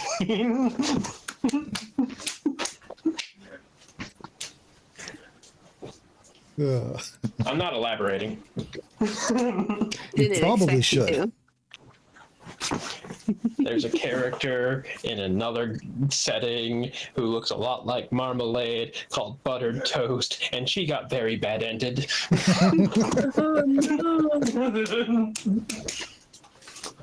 You killed your rival in another setting. How? That's not inaccurate. Marmalade's not the first look-alike from that setting. I wonder why that is.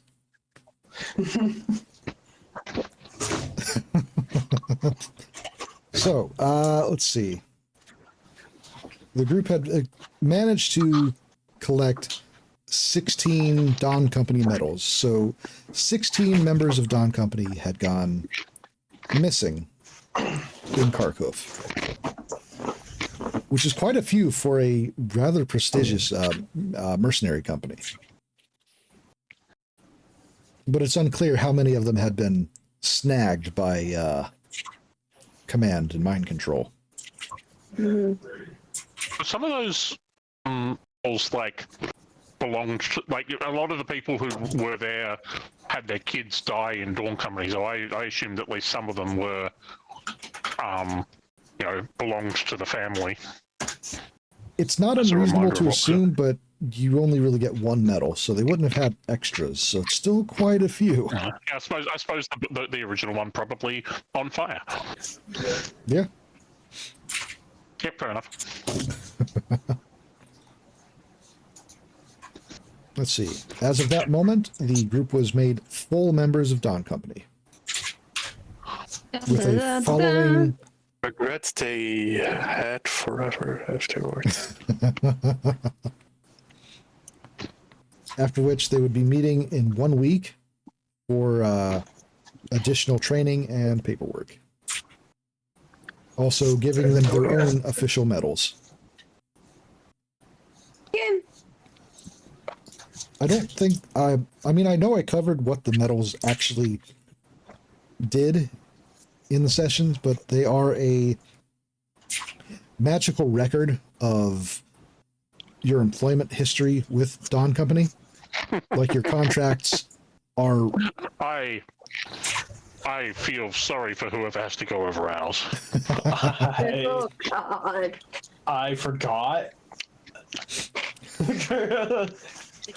It is also at this point that the group finds out that Silky Skies never arrived for her performance at the local theater. They were informed this by... They're informed this by Lady Serenade, the owner of the theater, opera house. And let's see. All right. It is also at this point that the group decides to take some time off. They've got a week, so they're lounging around town.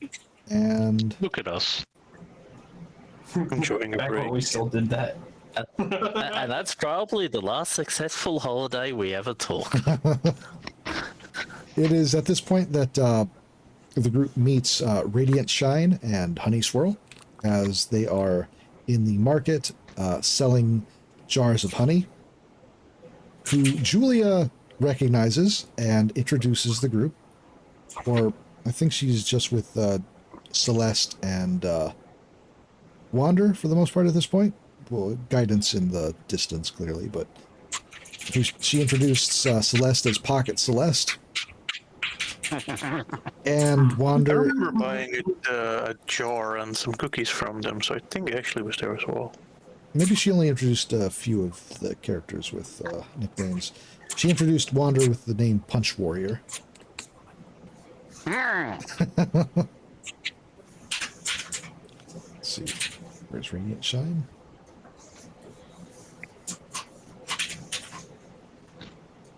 I do be punch worrying. It's true.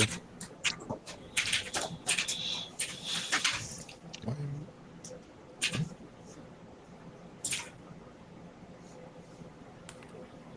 There you are.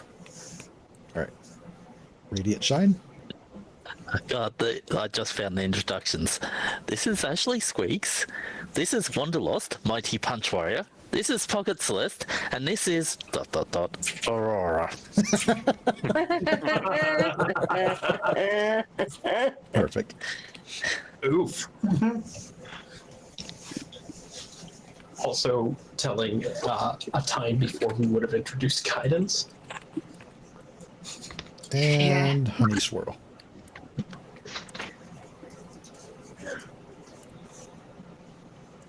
There they are. It's them. The main characters. It's true. Let's see.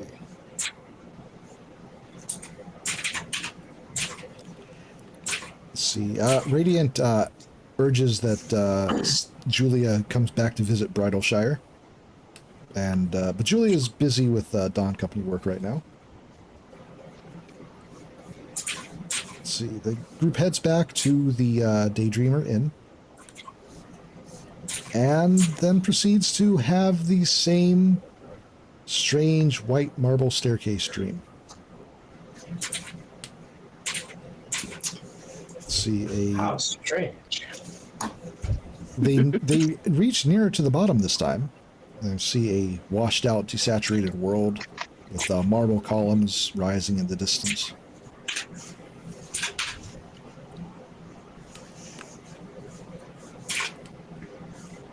And that is how the first season ended. It's only been like 2.5 hours, and we finally got through the first. Yeah, this is about how I expected things would go. Oh yeah. If we go on for far too long, then I will probably cut it off and we'll meet again for the rest. But we'll keep going for as long as is reasonable. And we move on to session 15. A new tale begins. A ponytail, if you would. Don't encourage that. Don't encourage that. Hey. I encourage that. This is where the group first gets their taste of mercenary training in Welara. Well, everyone except for Celeste, who has already had a bit of experience with it. What level would we have been at this point? About would you 4 be? or 5. I'm not entirely sure. I kept record at some point, but we did in fact level up at this point.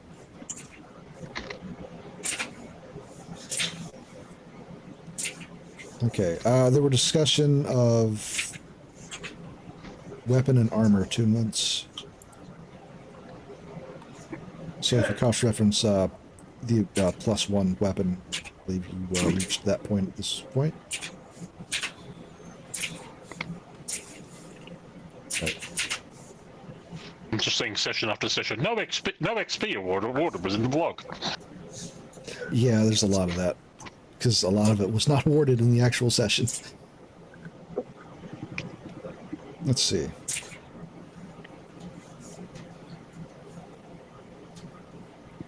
Well, not that important. It's, I'm just reading and checking.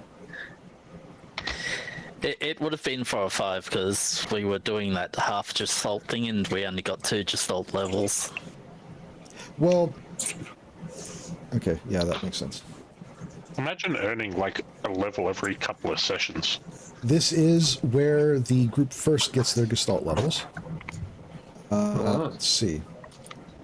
Celeste branches into training with an Arcana Mage, affiliated with House Conjurer. I didn't wear the robes afterwards, so no worries about spooking Wander. To be fair, you weren't inducted into the Arcanum. Dawn Company just brought a tutor for you. Yeah. You cheated. To be fair, if I had gone through the proper process, there would have been a year of Celeste not being able to cast spells or talk. Or use Right. Calamore. Yeah. So, Okay, I'm not saying that's the main reason why she didn't, but... Just imagine working with Ashley in the party for a year and not being able to talk back. This one, I think maybe go ahead. maybe That's Celeste Celeste. might have ended up fucking my brain's eating the words. Multi-classing into barbarian at that point. Too late. She made her choice. So, it's funny you mentioned that. It was discussed, but it's literally disallowed by the rules of the game.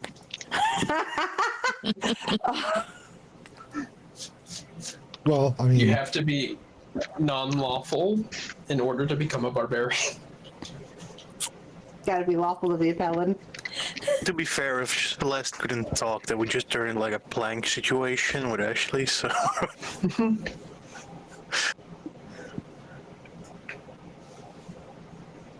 Sorry, I took over the conversation. that's all right. I was taking the opportunity to eat some more chips. So, That's fair. let's see. At this point, Wander also trains with an Arcanum tutor, although this is more to understand his magic than anything else, as Wander does not take on the Gestalt levels at this point in time. rather, those levels were given to guidance specifically.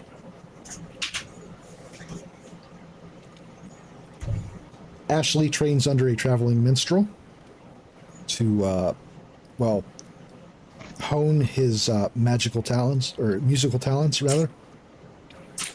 Which were already there, let's be clear. Ashley was already an accomplished performer at this point. You got to live for the stage. Yeah. Aurora trains with a sage, a librarian sage, who is magically, or also musically inclined, but not quite so much as Ashley, as Aurora's trainer is more about lore, and yeah. Julia is absent for most of the session, attending church services, and this is where she picks up the cleric as the Gestalt class.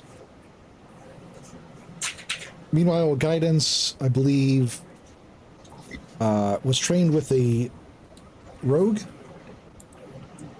and picked up some rogue levels, which was terrifying, actually. So I've heard. Caused balance issues for a long time. Let me be clear, this game has never not had balance issues. Oh, and that's fine. But boy, howdy, I definitely wasn't feeling a little, here's me, I'm over here thinking I'm gonna play as the big damage dealing melee character, and then there was guidance. Oh, and then there was guidance. Let's see. I'm gonna hit the enemy. What do you mean they're already dead? There's a reason What why enemies? we called him the lawnmower for the longest time. Yeah. At this point, the group also receives group training to learn how to fight better together as a team. They're drilled and such. And after that, they receive a formal letter from Grouboire, thanking them for rescuing Leyline and Cantrip. Which I think at this point hadn't really come up just how well Celeste knew Grimoire. Nope. Because I also don't think that was a thing that we had decided until after the fact. Let's see. I was about to say something about a recent session. I mean, It turns I out we do- all didn't know how close Grimoire was to my grandmother.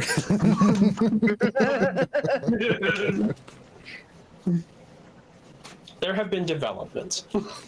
Apparently. Stay tuned for more. I am glad I was able to surprise you with that little tidbit. It is actually at this point that Celeste first lets the group know that she had originally trained with the Knights Solar for a time before deciding to quit. I think somebody said that she failed, and she took a great bit of... she did not like that. Umbrage. Yeah, she took umbrage with that fact, or that statement. No, I did not fail. Let's see. Aurora trains with Julia to learn how to cook.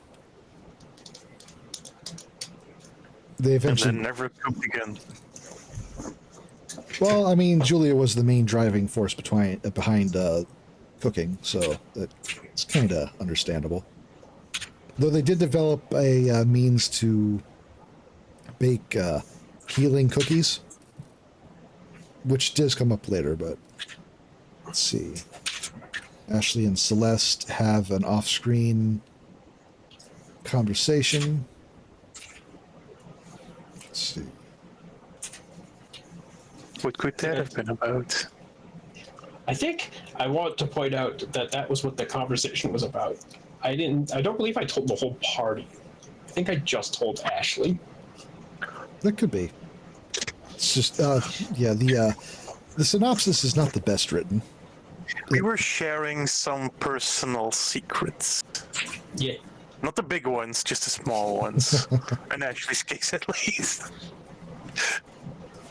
I showed the mark. That's oh, yeah. Yeah. The branding. I am a sinner. Let's see. And Celeste went with it. Fucking hell. Paladin my ass. Well, look, what was I gonna do? Smite you on the spot? Would it have worked? True Celestial, yes. Well, goddamn, maybe I valued our friendship. Also, no, that would not have worked. I want to be very No, clear. I don't think you're evil, Ash. Unless. I wasn't allowed. Look, while Smite My Ass may be occasionally being called out for other reasons now, There have been developments. It was the start of a little seed that later blossomed into more.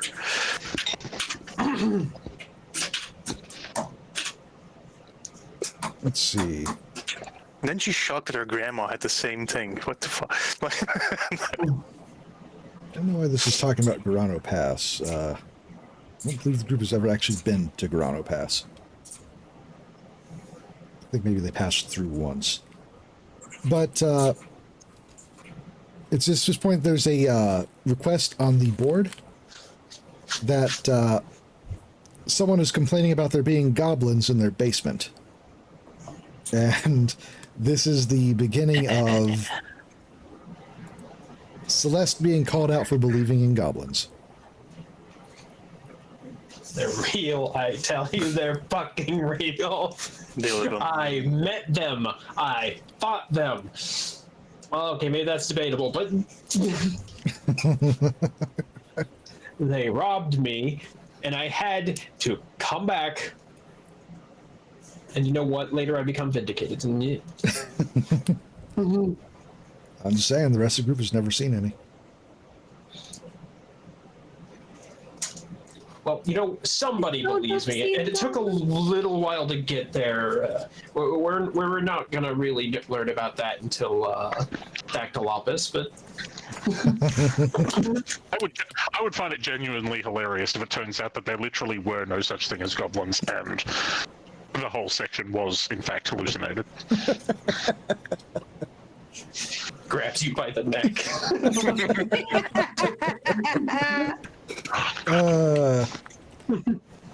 It is at this point also that Julia has been has found a so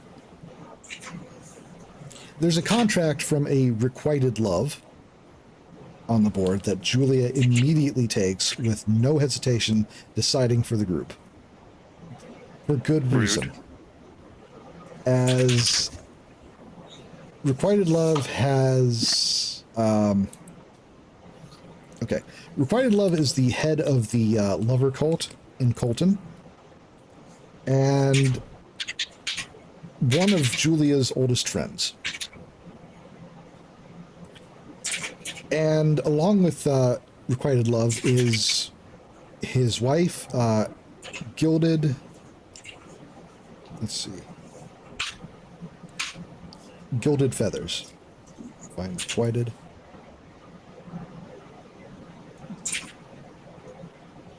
There you are. Whited.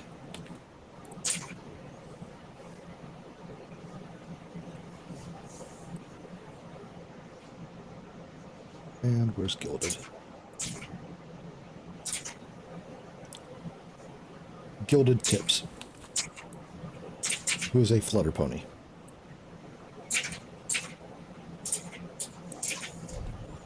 So, Gilded Tips had gone missing, and for obvious reasons, Julia decided that was very important to her, so she urges the group to going into the Far Reach Forest to search for her, where she was last found or last seen, and it is a place that she goes regularly to clear her head. She learned And I that, believe we had been specifically informed previously that that was a place that was scary at night and there were problems that we shouldn't be looking Yes. around there. yeah, absolutely. So the Far Reach Forest is a forest between the city of Colden and the small village of Bridalshire. It's very unusual. If there is a comparison point to the original show, it would be the Everfree Forest, but less friendly. Oh boy. Things that go Hooray. into the forest at night don't come back out. So let's see. That was okay, and it was after learning that and deciding to take that job that is when the session ended. Meanwhile, Celeste also grabbed the job for the basement, which the group then decides which order they're going to do those in. Okay, actually, I believe it was. Wasn't that also Okay. the time that we picked up the broken horn one? Let's see. Bridalshire. Not yet. That does come soon, though. But before that, the group actually decided to go with the mission with the basement first, actually. I believe it was getting later in the day, so they didn't want to go into the Far Reach Forest. Or they didn't have a solid lead yet. I can't remember the exact reasoning, but you went with the basement first. It might have actually been one was in town, one wasn't. Yeah, you know what? Actually, that does sound right. Because the group was asked to investigate the basement for goblins. And that doesn't sound like it'd be like a big, long mission. Blink. So, the group... I have never been so disappointed with the outcome of a dungeon in my life. So the group finds the home in question, and inside the pony who put the mission up on the board, Granny Rocking Chair. And here it is. Celeste. Alright, friends, before we head to the forest, I'd like to check on this granny rocking chair. At the very worst, we get a free meal out of it. Oh, yeah, that part. Yeah. At the very worst. At the very worst. This isn't going to become a whole thing. And that is why we went to Granny Rocking Chair first. 20 minutes in and out. 20 minutes. You won't regret it.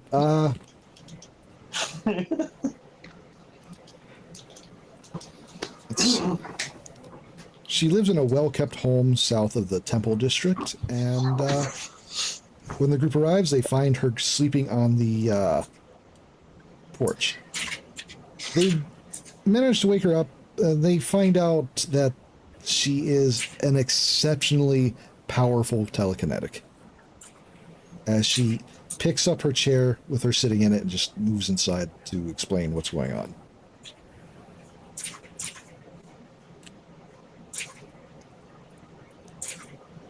The group goes down into the basement to look around and finds signs that things in the basement have been moved around, which leads them to discover an opening from the basement into the sewer, where they discover barrels, stacked boxes, and crates containing sealed bags of blue powder, Drugs. which Aurora examines and identifies as Blue Sun, which is a potent and illegal narcotic.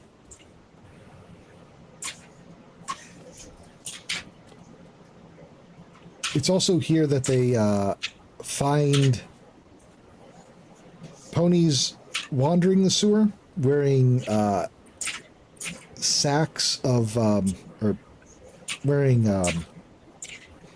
burlap sacks over their heads, who Granny Forgot rocking about this. chair. What's that? I forgot about those.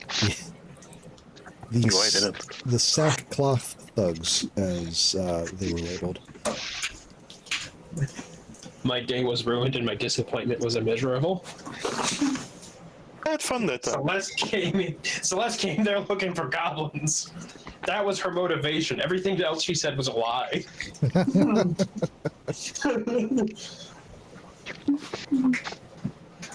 Put you.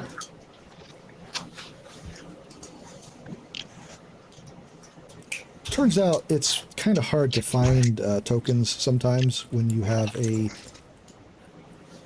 Let's see. When you have 330. When you have 337 tokens in this folder that are all unique. Okay, there are some that are based off the same frame, but still. Anyhow. You'll forgive me if I'm not going to pity you on this. After, let's see, after securing the drugs, the group then proceeds to investigate further in the sewer, and that's when we move on to, well, this session was called a sewer level, and the next session was a sewer continued. Just to clarify, Ashley snagged a bag of drugs at that point. It's true.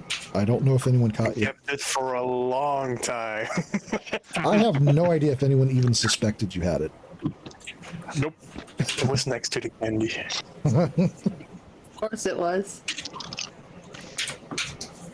Let's see. At this point, the group encountered 3 smugglers walking around the sewage channels. 2 were subdued and tied, while the last one, trying to run away, dives headfirst into the sewage and is washed away.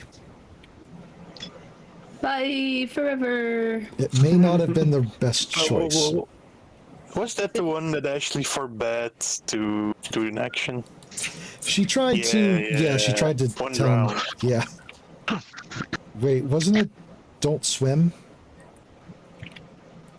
Don't move or something? I forgot Yeah, what it was don't move, but he had already been running, so he just like stopped moving and tripped and fell into the sewage because he was already had so much momentum behind him.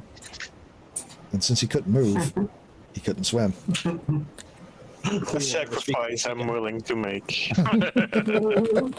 He's fine. There were Ponies can also breathe underwater. a ton of rats. In the sewer? Yes. And let's see. Shocked. Right? It was actually you actually made a token for this. Oh, right. I remember that. Yeah. Rat swarm, what you got? Let's see. It was still mostly just the group gathering up the thugs that were in the sewers, and Playing with rats. which brings us to session 18. Rats. We're rats. We're the rats. We still get my tree crane. Yes.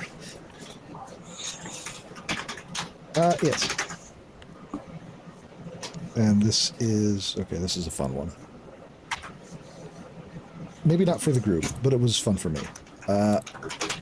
So That's all that matters, really. get Granny out of here. I need the space. So, the group continues to investigate further into the sewers to try to find the source of things, with the rats especially coming out in massive swarms. Let's see. Guidance scouts ahead. and they eventually come across massive piles of filth, which actually reveals it to be 2 gigantic rats.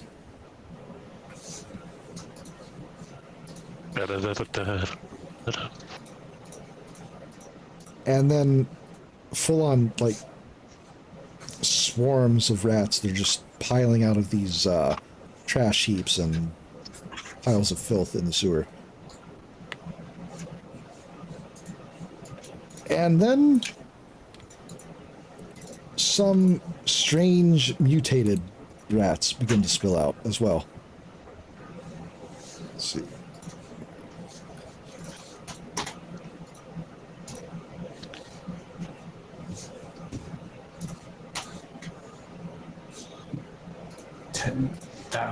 Rats. Strange mutant rats that were acidic and spewing poison and venom. Tiagrets.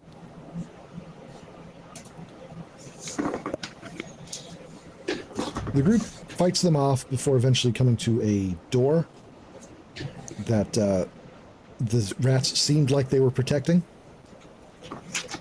And the group busts through and finds an Otyug. A massive, living... Is that how it's pronounced? I mean, that's how I'm pronouncing it right now. I don't have a solid read on it. I'm not catching. I'm not contradicting you. I personally always pronounced it Otyug, but I don't. I think yours might be better. I mean, it's hard to tell if you don't have like an actual audio reference. That is certainly a series of letters. Yeah. It was also very clearly the strange mutations were hybrids of that and rats, which Think of the name as sort of like the sound you would make as the smell first hits your nostrils. Yeah. honestly, It starts saying its name off, and then you go. "Bleh." honestly, they are essentially waste. So yeah, I mean, I've worked at the dump and at the garbage truck. The smell you get used to really easy. yeah, you got to get used to it first.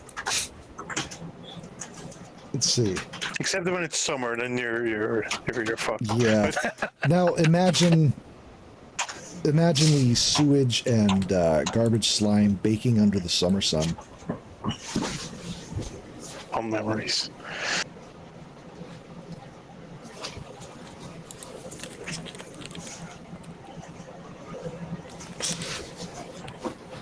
Amazing. That's going to be fun. Okay, where was I? Yes, the group does manage to put down the Otyug and the rats that are swarming all over the place. But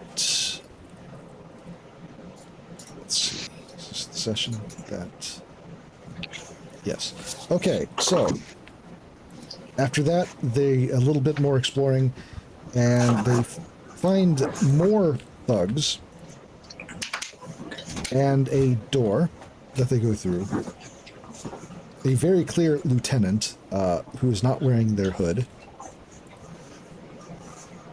But also they encounter what seems like mercenaries brought in from outside working with the thugs. It's difficult to tell. They encounter a very large... Oh, yeah, very large... Very large. One moment. There we go. A very large minotaur. Oh, and this character is named Princess, by the way. I remember Princess. I remember, that's Princess. And then I fell asleep in real life because that's when I was working a job. And also, they're called Minotaurs, but I doubt they've ever been to Midas. And lastly, what's that? Princess was cute. Yeah. So yeah. And let's see, they came with one other party member. A diminutive. Where are you? I just had you a second. There you are. Oh, bounce back. A diminutive Okyug named Posey. Baby. Probably He was still ve- just as stinky. What's that? Probably still just as stinky. Yes. Those were Posey, Princess, and Sure Strike. And they were with the thugs in the sewers. Sure Strike got baited like almost immediately into a one-on-one fight with, I think, let's see. I think it was Celeste. Yeah, Celeste calls Sure Strike out. And they immediately get into a one-on-one fight. That certainly won't become a trend. Princess slung or used a sling, and Posey, her pet, was, well, stinky. Being adorable. Adorable and stinky. Every pet, yeah. Aren't all pets adorable and stinky? Some more so than others.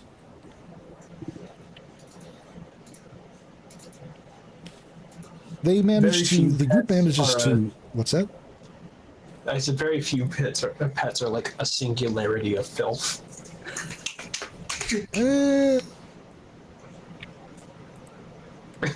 I've had a few.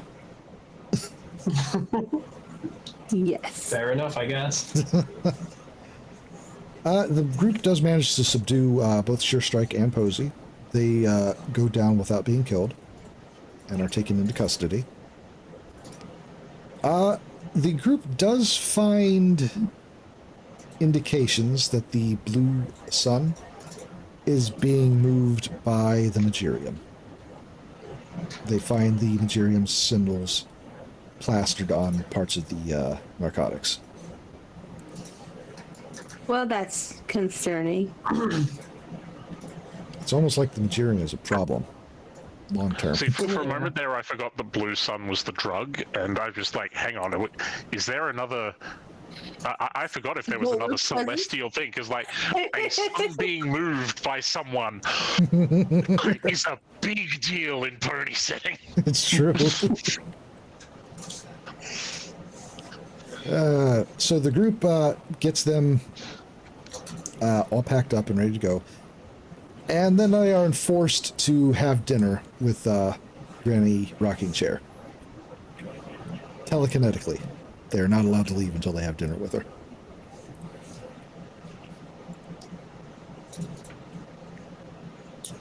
Fantastic. You are forced. I will grandmother you.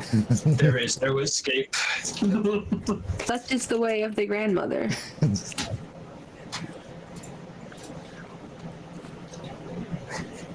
Hey, she didn't need telekinetic powers. I'm already terrified of grandmothers. No.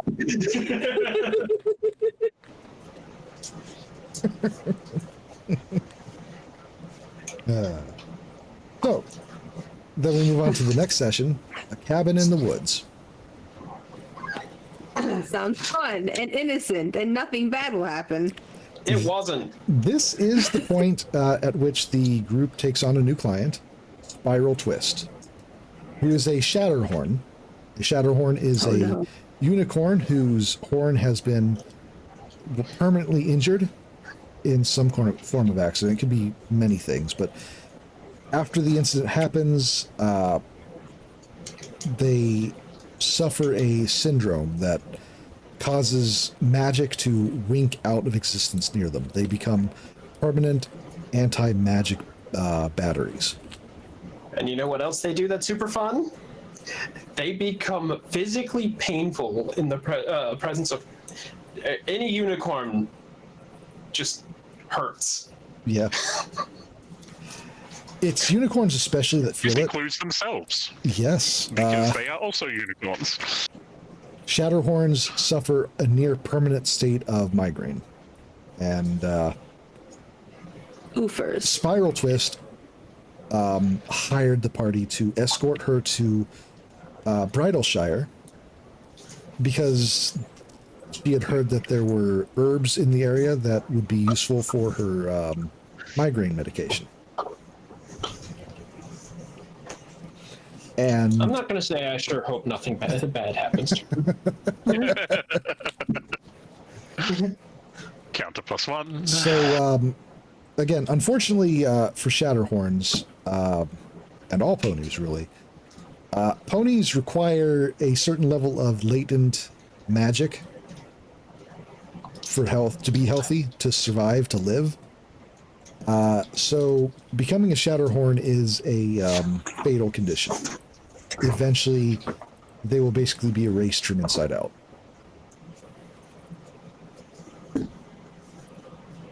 Oh, unfortunate. It's also unfortunate there's no known cure at this point in time. I will point out also that I created Spiral Twist well before the movie. Well before that movie came out. Yeah, it's true. But I feel like you did something different enough with it that it really doesn't matter so much anyway. Oh, no, absolutely. So, it is also funny to me that I also made her before Murky number 7, if you've read that fic. I am vaguely aware of that thing. There's a unicorn with a broken horn who has like actually went pretty much the same route as Tempest does in the movie, where their magic is Lightning bolts. well more difficult to control but very powerful because it's not regulated properly. Ooh, how fun. Yeah. Anyhow, so the group now following the lead for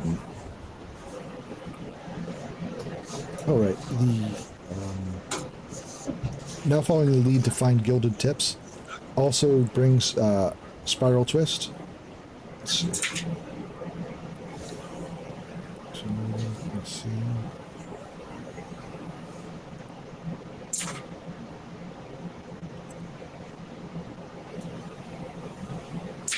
Just reading real quick.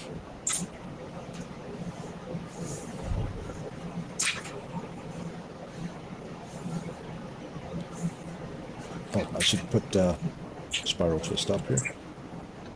Since I drop up.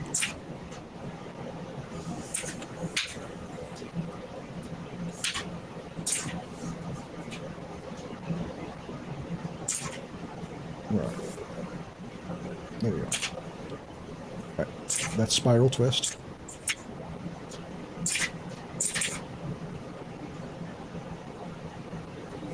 Bad. You'd be sad too. Oh. Yeah. Yes. I'm not so sad about her anymore. None of us are. Oh boy. Maybe Stone Hoof, but Oh, right. Oh, Stonehoof doesn't know chat. true. It's true. Stonehoof doesn't know. Okay, so this is where Let's just say I hope nothing don't worry about it. Julia leads the group into the Far Reach Forest, and it's not early in the day, so they have to find shelter. There are rest houses in the Far Reach for exactly this kind of situation where you're not able to leave in time, which is what the group does. Let's see.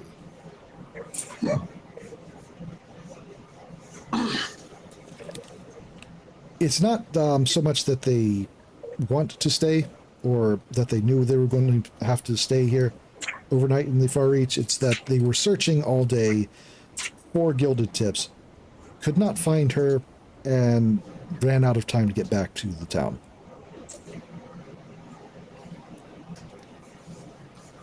Let's see.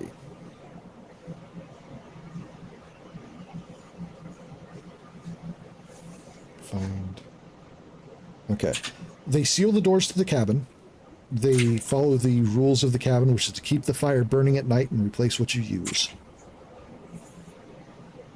The windows are barred, and the outside of the door, is absolutely covered with scratches and torn all the fuck up.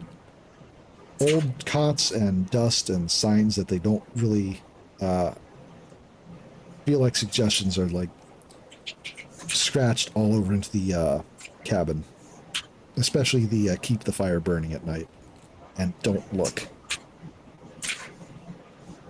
So of course we're gonna look. I mean, The sun goes down and everything begins to, well, the forest begins to come to life.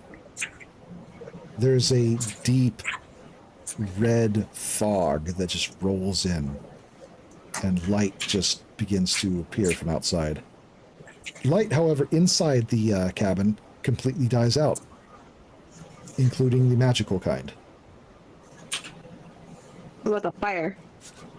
The fire remains, well, you know what, now that I think about it, the magical light died out specifically because Spiral Twist is there.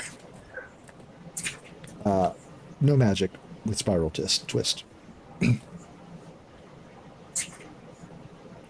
The campfire, or the fire in the cabin, it's fine, but it felt like it was being constricted, just being at night.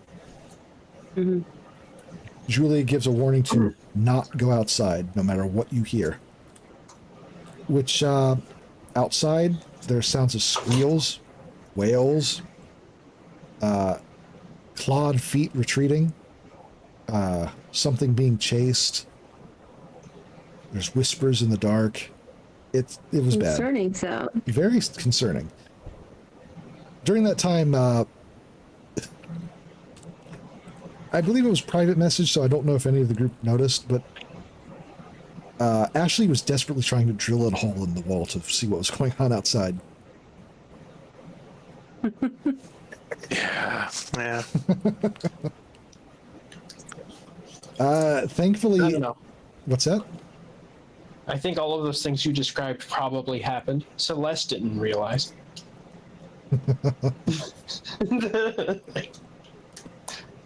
I think Celeste's recollection of that night was, oh God, this hurts. It hurts. Oh my God, it hurts. Yeah, it was very unpleasant for Celeste specifically. Everyone else feels uncomfortable in the presence of a Shatterhorn. Unicorns, yeah. Let's see. Juice. One small detail for Spiral is she carried around a snuff case, and she was essentially taking cocaine, by the way. That stuff will kill. Wait, never mind. It's medicinal. Don't worry about it. Was in her case, it's absolutely fucking necessary. Yeah. For Just fucking imagine sure. you actually saying that, just like, that stuff will kill you, and she'd probably just respond with, wow, that's awful.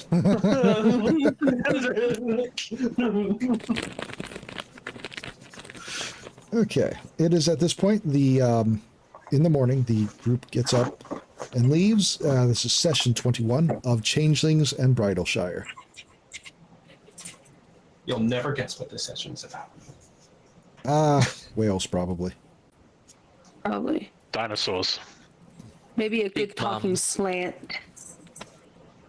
The group, let's see. See where it starts for certain. So, as the group is leaving, heading through the forest, they actually do find they find someone trapped under a rock that has pinned them in as a sudden landslide had pinned them in and caused severe injury to their leg. A You know, for some reason, I'm suspicious of this person. Hang on, just erase the name of the session from your mind for a second. Okay. I do feel that there's some context here. One moment while I pull it up. They find a changeling trapped under this rock slide. Uh-oh. And I will point out at this point that changelings in Welara are not changelings in modern MLP. These are different. They so you know how MLP has a redeemed changelings. I did that too. I say I'm also aware that I think pretty much everyone I know is like, no, I don't like it. Yeah. So Just dial it back about 70%. Like them. so I hate the changelings a lot. these are called the true changelings. Bear in mind I did this before the whole redemption thing with changelings. And these are changelings as they were before they became What they are in the show. Changelings. before they became the blackened carapace love-eating changelings. Imagine going around calling yourself a true your species. Like that's a So they are called true changelings because at this point there are also a derivative species called the yeah. We hivelings. found those. Yeah. We know about those. Don't worry about it. So they do bear explanation at this point. Hivelings. So someone took a true changeling, who are true changelings are very sought after as partners because they naturally shape themselves to suit the tastes of their partner, and also the way they feed is to produce love. So how can I explain it? Rather than eating love, they take love in more as like a plant takes in sunlight. So they're not like taking They away. bask in it. Yes, they bask in emotions, primarily love, which they feed on. Compared to hivelings, and then later the show's changelings. Anyhow, they find her pinned under a massive rock slide, and it is very clear that it is actually the pony they're looking for. Requited Love's wife is a true changeling who wears the form of a flutter pony. They rescue her, carrying her back to town. She shifts back to the shape of a flutter pony on the way because, well, true changelings don't like to be front and center. Partly because they never get any rest. Everyone is always bothering them if they are, out and obvious. Fair. Like a celebrity in this town. I also would not want to be seen if I was treated like that. Like, it's I don't know if probably she had much to worry about, to be honest. I mean, this is the same town. We'll get there. Oh, man. so. Let's see, where is... They decide to, or Julia recommends taking the wounded gilded tips to see Father Everbright, who is the local priest of Bridalshire. Let's see. That's where they meet.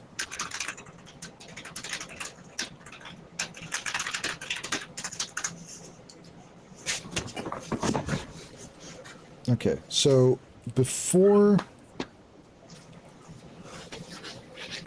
Okay, yeah, this is before they meet, yeah.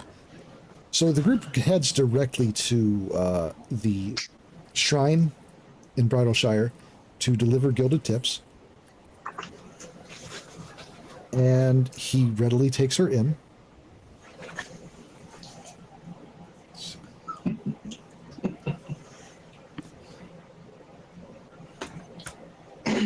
As they meet, Everbright is eyeing Celeste the entire time. Oh. I wouldn't know why that is. Looks shifty eyes, tons of sweats. Let's see. Goblin sense. You could be more wrong. It is possible. Let me, that. Bring in Father Everbright here.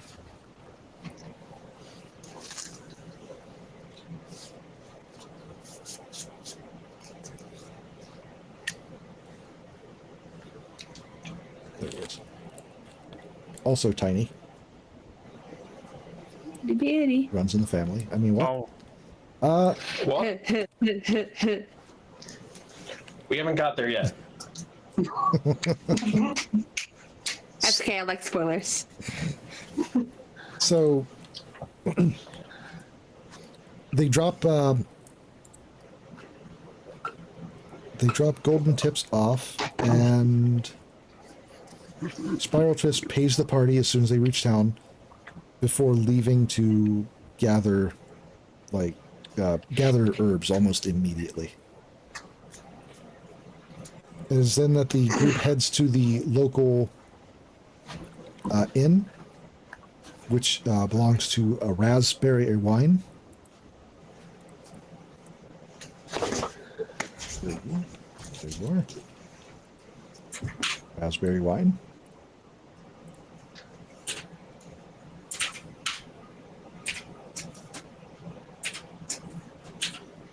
And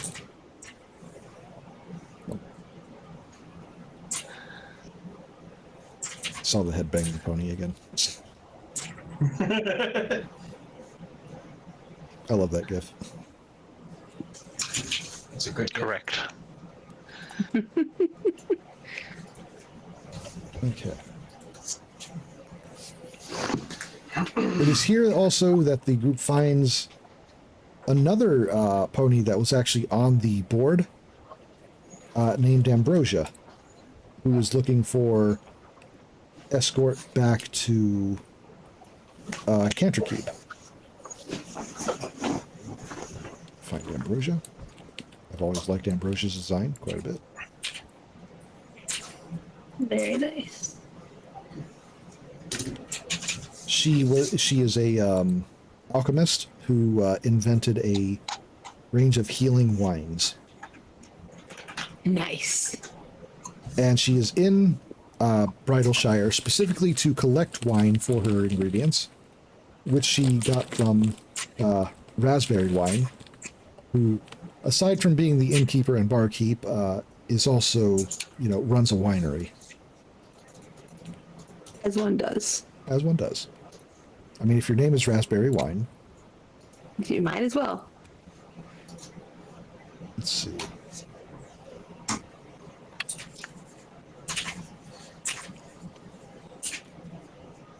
Okay, and is that after they've been here? What's that? I think it does bear mentioning that in your setting, there's like a naming prophecy that happens during pregnancy. So, yes. So, let it be known that Celeste was named in spite of that, not because of it. It's true. So, when what was your name? not every pony gets that prophecy, prophetic dreams. Celeste moms did, but they decided to name otherwise anyway. So, do we know what the original name was, or is Not that yet. awesome? So, to explain that though, when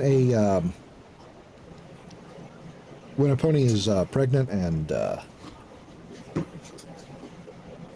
when they're in their pregnancy stage, both parents sometimes begin to receive prophetic dreams, glimpses of concepts and ideals, which they will often take as a sign as to, you know, what they should name the child. It's often vague and open to interpretation, and not everyone follows those conventions, but most do. And Celeste's parents saw what was going to come in Celeste's future and went, we need to change the name completely to make sure that she somehow manages to escape all of this. It didn't work. It did not work. Her original name was a series of misadventures. No, just misadventure. Oh, misadventure, yeah, of course. And that moves us on to the next session. Session 22. My mom's a T-Rex, you know. Sure is.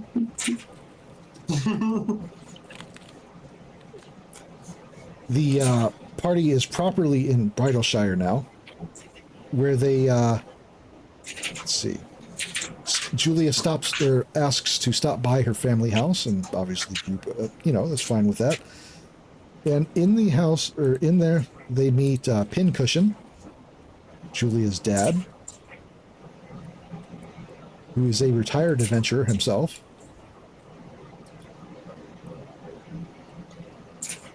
And let's see, as they're reminiscing, they hear massive, they hear trembles of the ground like being stamped and stomped, and the sound of screaming ponies in the distance. Why do I hear boss music?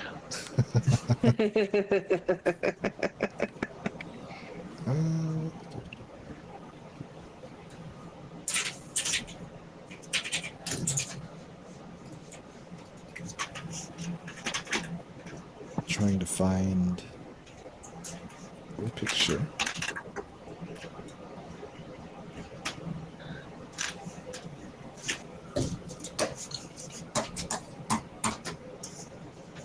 This is a very distinct picture you'd think would be easier to find. You think? Nah.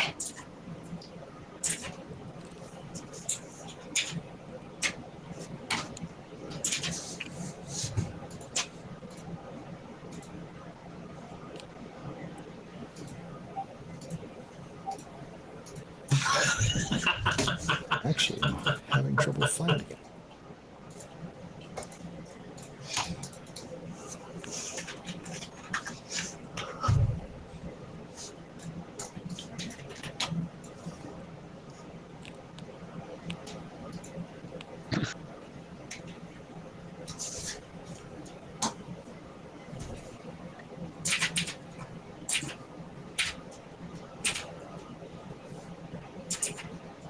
There you are.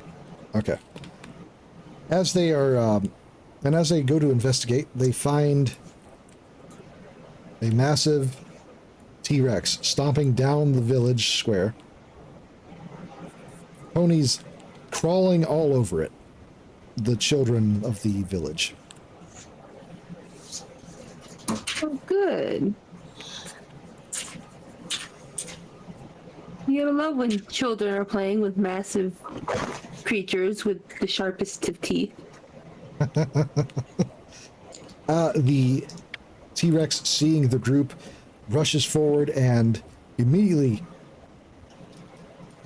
headbutts Julia affectionately, softly, slowly. Sending flying. And then changes shape moments later into Julia's mom. Goodberry. Fucking druids. Who is also a retired adventurer. That makes sense. That's fantastic. And now Wander thinks everyone's mother is a giant lizard. But Yes. we begin to assume that the word mum does include giant lizard. It's just, when we hit 2 for 2. Yeah, we need one Yeah, more. Fair enough. It was almost 3-3, but It was almost a 3 for 3, but unfortunately I didn't join the party at the right moment. Nope. Aurora, Not me. save us. Alligator. Can't guarantee that. one moment. If it helps, Stonehoof will mention that his mom has never shown any inclination to be a giant lizard in his entire life. But are you sure? But I'm yeah, just like, right, Mum? And Mum's like, so... those are the It's same something we pants. probably need to discuss, Stonehof. That's why she's covered in scales. No. Classy knew. She had fur. Some lizards have Been fur. a while. I remember why it's almost 3 for 3. We split I the get it. party. Split Yeah. the party. Time honored tradition. Never goes bad. I This essentially group will asked. love splitting the party. I essentially asked who would like to go meet Celeste's mom, and Wander was going to go, and then someone stopped him. Shame. Unfortunate. Let's see. All right. After being welcomed home, the group heads back to the chapel with Father Eberright to check up on Golden Tips.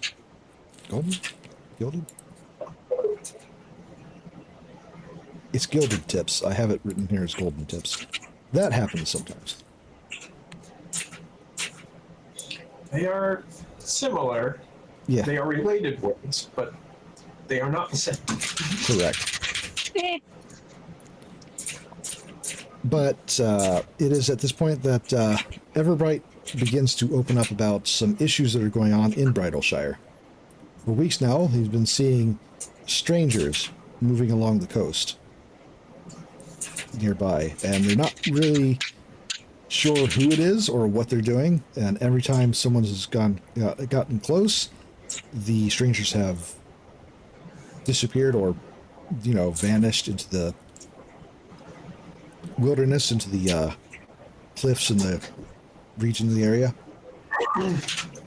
So while the group is there, he asks them to investigate.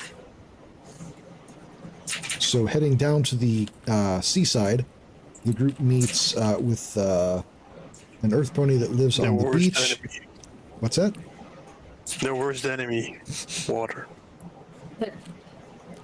The group meets the mare Seaweed, who lives on the coast, on the beach. She's a farmer who has a tendency to just walk out directly into the ocean without seemingly any issues. Huh. Okay. Normal behavior. Normal behavior. She's also extremely calm and laid back. Like, kind of to the point of ridiculousness, to be honest. It's also here that, before moving on to meet Seaweed, Celeste and Everbright have a private conversation.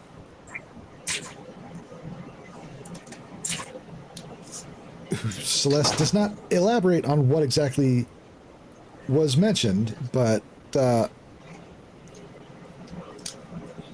see. She does ask who Everbright's daughter was, because Everbright was very clear about something with Celeste.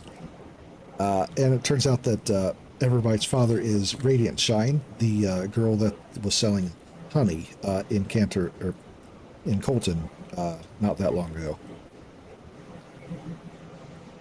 Let's see. After going in to meet Seaweed, let's see. Seaweed shows where she had been seeing the same strangers at night that Everbright had mentioned, which leads them to a series of limestone caves along the shore. She mentions, however, that the caves would be dangerous to go into this time of day because of the tide coming in and out. So the party essentially has to wait until nightfall for the tide to pull away. And then walks back into the ocean. I do believe she did, actually. I'm reading the thing here. Oh. She absolutely did. My work here is done. Let's see. Which leads us to session 23. Try jumping. Great name.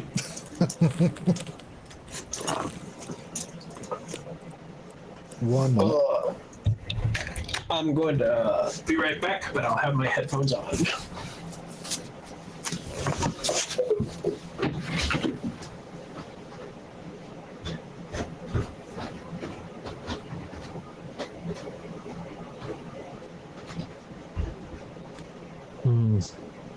So how many of these review sessions were you planning, Ken? Because at this pace, I think we'll need 3 of them.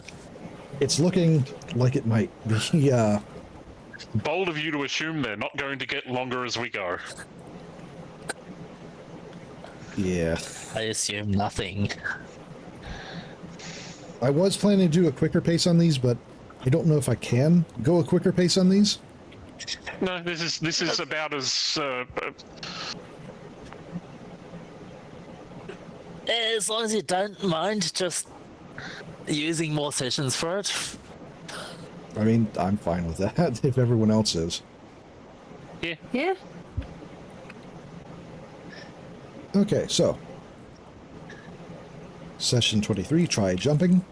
The group waits long enough to head into the caverns at night, where they begin to explore the caves, but let's see.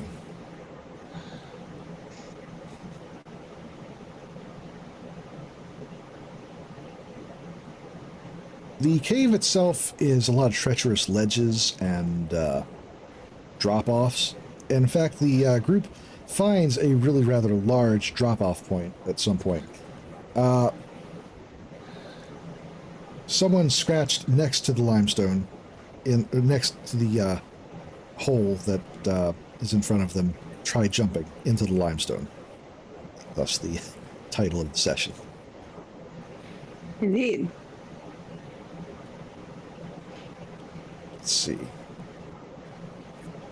The flyers in the group actually make use of their flying and head down into the hall to investigate, discovering there's water far below. So it would be safe, in fact, to go. But instead, they all follow by rope and land in chest-deep cold water in a flooded chamber.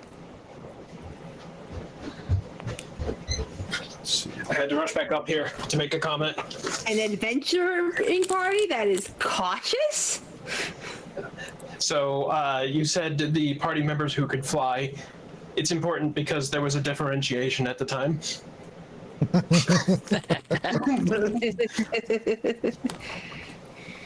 That and the flyers didn't really fly all that much at this point. Especially Aurora. And at that point, I didn't realize Aurora was a flyer. I thought it was a zebra at the time. The wings are just decoration. I didn't notice the wings. That's basically it. So.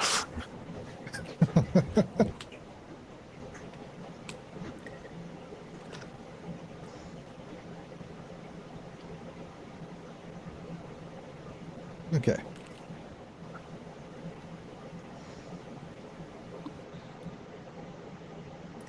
The group explores further into the cave until eventually they begin to find strange black chitinous shapes flooding the corridors, crawling over the walls and ceilings. I'm sensing something. Julia seems to be familiar with this and tells the group that it is a hive. And what they're seeing are the basic hivelings, soldiers. So they decide to flee. Or, you know what? I read this backwards. They explored, they found the hive first, finding strange scabby growths on the walls and such. As well as a pit of bones. Before they were chased, or before they started hearing and seeing tons of shapes beginning to spill out. And at this point they flee. Let's see. They head back out in the open air. They head back to the village to figure out what the hell they're going to do, because they've awoken the hive. And now the hive is probably going to react since, well, you know, being discovered is not great for them. These are hivelings, by the way. And you can see the difference between modern changelings and hivelings. They're sharp. Yes. They also have far more differentiated castes. Segment. Yeah.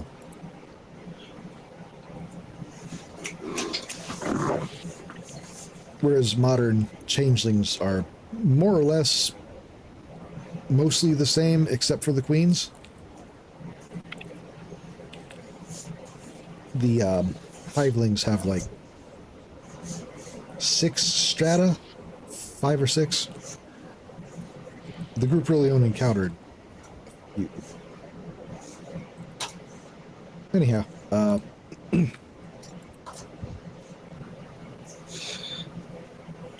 is that okay? Yeah.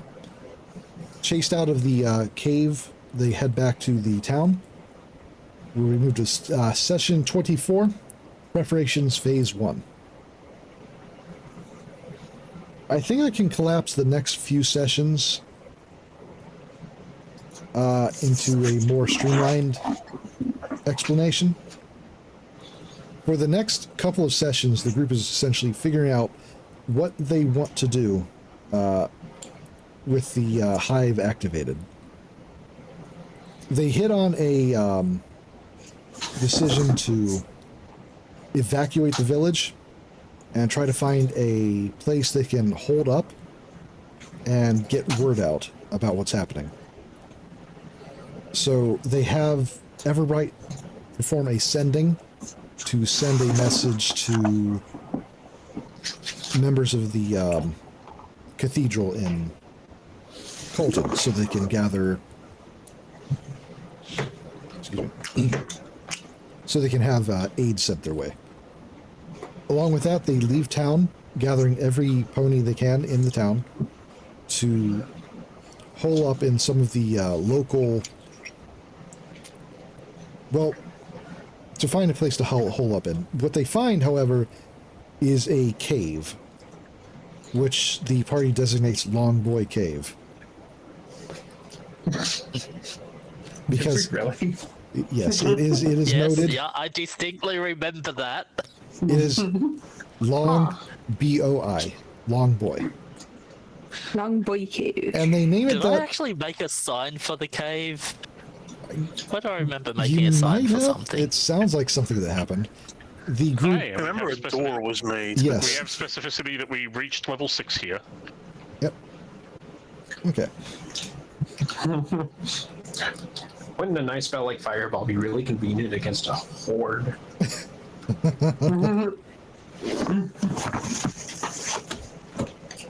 So, the group of scouted a few places, a couple of caves, some clearings, and some of the woods nearby, or some copse of trees. But they settled on the Long Boy Cave because it is a cave that had a long, narrow back so that there'd be room to move back into the cave if they were pushed. Mm-hmm. Makes sense. And they spent the sessions creating barricades, they made a door for the cave that they could barricade. That way they could get out after it's done. I think they set some traps, as well as alarms. Yeah. They camouflaged the front of the cave as much as possible. And while it did help them avoid notice for quite a while, eventually they were spotted by a hiveling noble, which is distinguishable from the hordelings in that it was larger and more intelligent.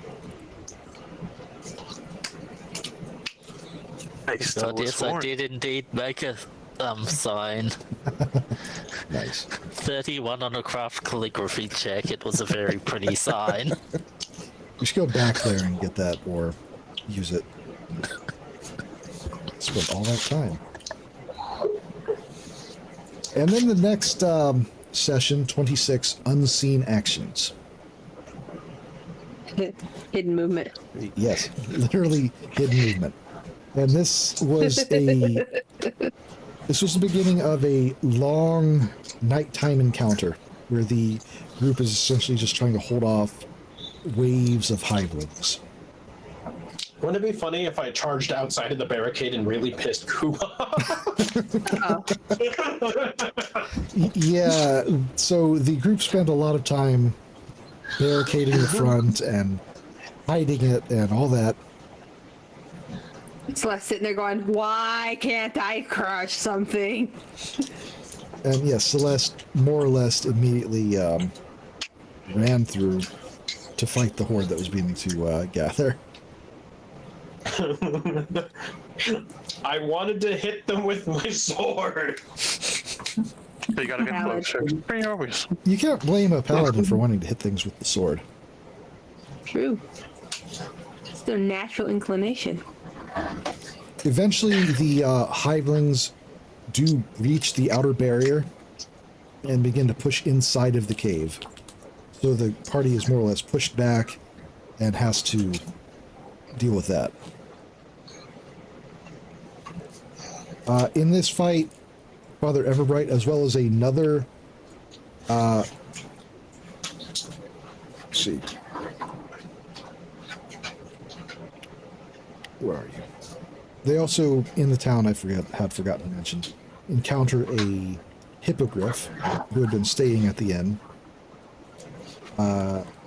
named Freebooter. There you go. Right, he had a funny helmet. He has a frog helm.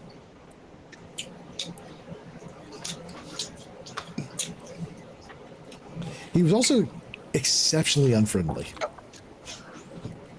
You mean he's a griffin, yeah. Well, he's only half griffin. Still in him. Griffin? Yeah, hippogriff.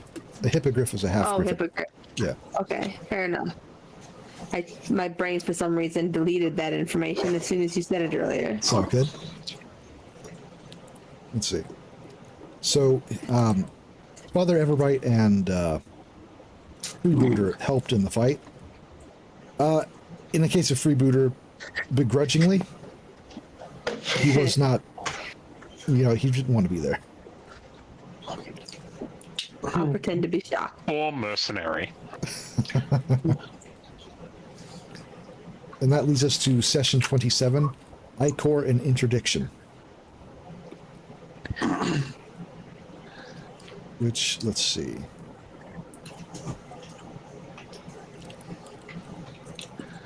Yeah, this was like a 5-session arc of the characters getting ready for the changelings and then fighting, or the hivelings, and then fighting them for like the entire night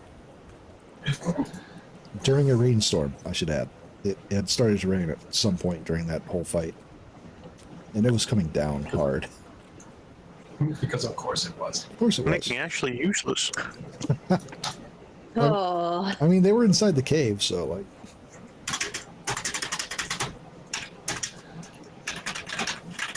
So, it is at this point they do manage to push back the hivelings and scatter them away, but they capture the hiveling noble that had been leading them up to that point.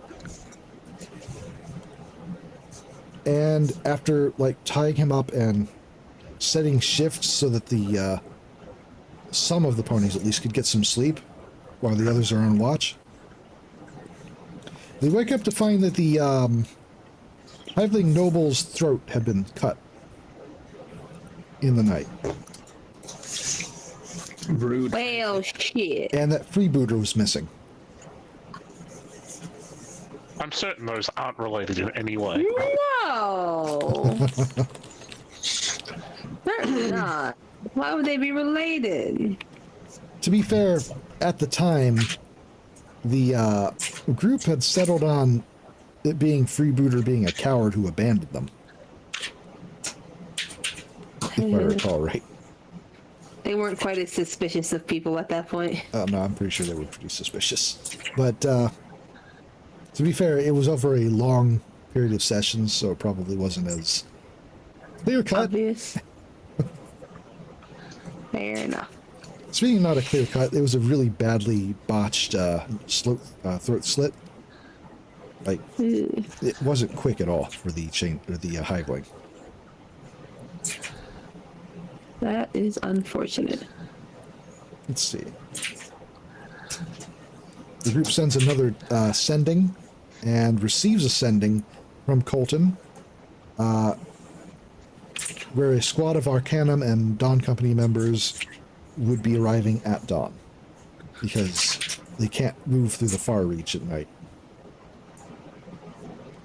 Fair. And that gets us through that session. So, yeah, those sessions all went by pretty quick because they're all pretty focused. I mean, there was a lot going on, but it was mostly fighting, so. That leaves us to session 28, reunions and misdirections. Let's see, where...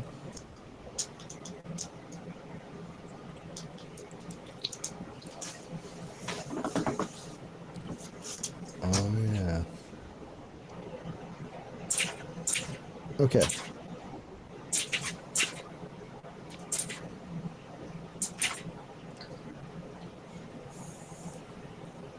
The group seals up the cave, or at least seals the entrance to a point, and then heads out to rendezvous with the Dawn Company and Arcanum members coming from Colton.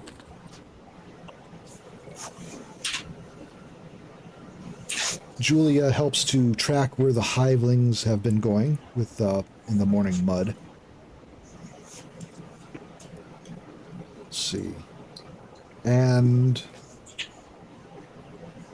see, she manages to use her ranger skills to misdirect very large chunks of the hivelings to away from the cave. And once the group does meet up with the other mercenaries, they find that the hivelings they're finding are increasingly uninterested in fighting. Something clearly has happened, and they spot everyone spots a massive, ominous thunderhead hanging over the coast. Hanging there fairly unnaturally, which in Welara is a big deal because the weather in Welara resists control. It is, in fact, more or less impossible for, say, a Pegasus's natural weather control abilities to work in Welara. Let's I see. still remember that thunderhead. And then we basically said, well, geez, that's weird.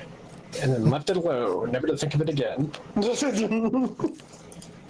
Well, you say that, but then as the group is actually approaching the cave again, the ocean began to swell. A massive, unnatural bubble of water that just began to envelop the coastal area where the cave was at. And they began to find hiveling bodies just scattered around on the beach. Some obviously killed violently, while others were just drowned. Just drowned. Compared to being stabbed, I mean...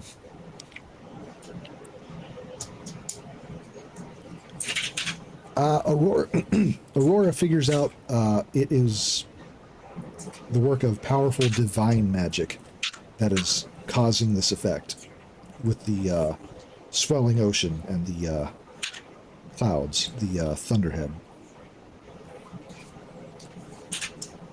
Let's see.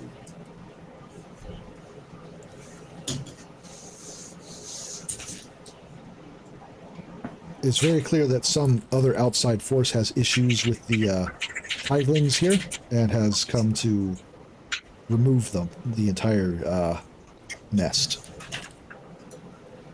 Rude. Well, I mean, they were assaulting the village that we were protecting. And we successfully repelled the attack, asterisk. I sure hope nothing bad happens to Bideshire.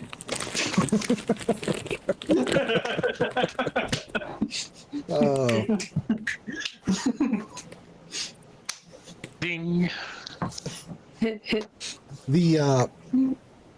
With that, the group reconvenes and decides to head back to the town's ponies that are sealed in the cave to check up on them and to bring them back to town. They find everyone Alive and well, they for do, sure. actually. To the best of my recollection, yeah. Julia also returns to the town after having misled the groups of hivelings that were out in the wilderness. Let's see.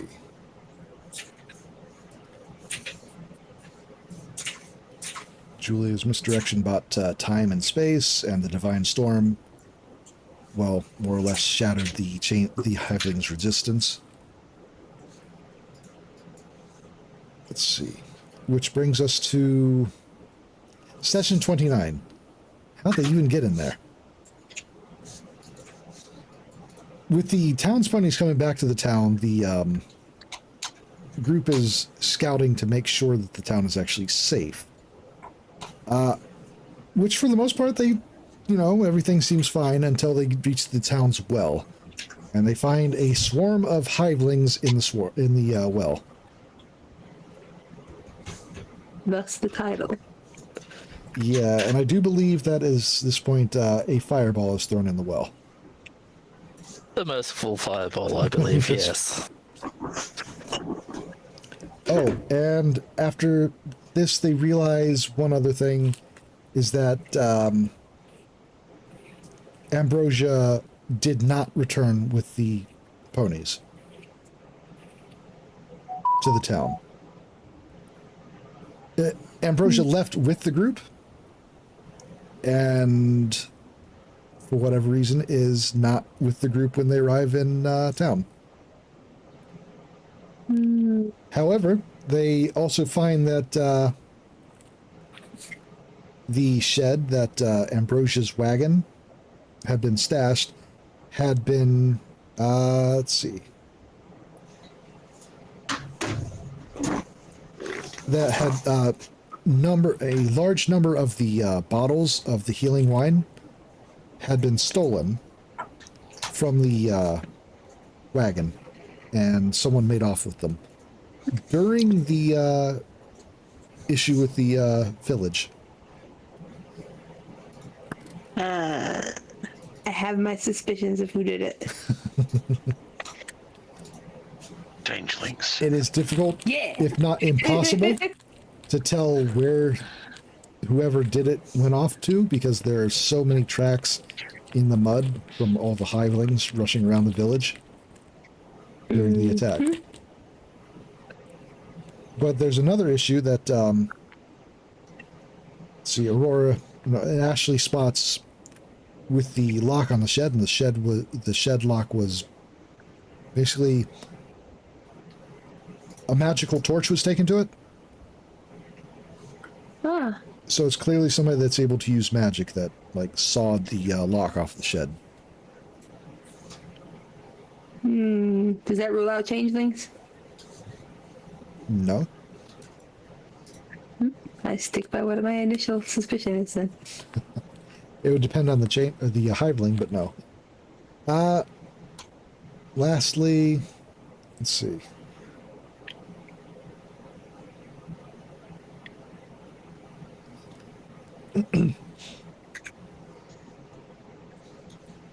Investigating the village for ambrosia. They get a lead on ambrosia from Spiral Twist, who had last seen her. Let's see. Spiral had walked out of the cave. Had walked out of the cave with ambrosia, and somewhere along the lines, basically just looked away, and then when they looked back, ambrosia was gone. You gotta keep your eye on people. It's true. Let's see. Which brings us back to... This will bring us to session 30, actually. Session 30. What is it with escorting horribly injured ponies? It's a recurring theme. As foretold. As foretold. So the group decides to set back to look for ambrosia. And see, as they're searching, they find... Let's see. As they're searching, they find a set of hooves that suddenly change mid-step into hippogriff-like talon tracks for a short distance, before pressing down deep into the mud, as if lifting off the ground. Taking flight.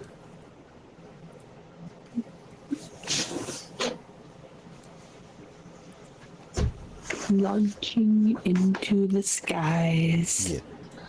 So, with that in mind, because the tracks they identified as probably belonging to ambrosia, they were, like, more slender, they decide to head back to the cave. Where? They immediately hear muffled shouting from inside the cave. And moving inside the cave, they find ambrosia, bound and gagged and bruised, down in one of the recessed pits inside the cave, where she had very clearly just been thrown. Somebody took their eyes off him. Yes, we were bamboozled. Stop bringing it out. No, refuse. Let's see. Wouldn't catch Stonehoof getting bamboozled, not with that perception score.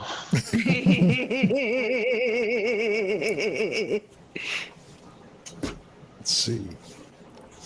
Her horn had been injured in the kerfuffle, like a long crack running down the side.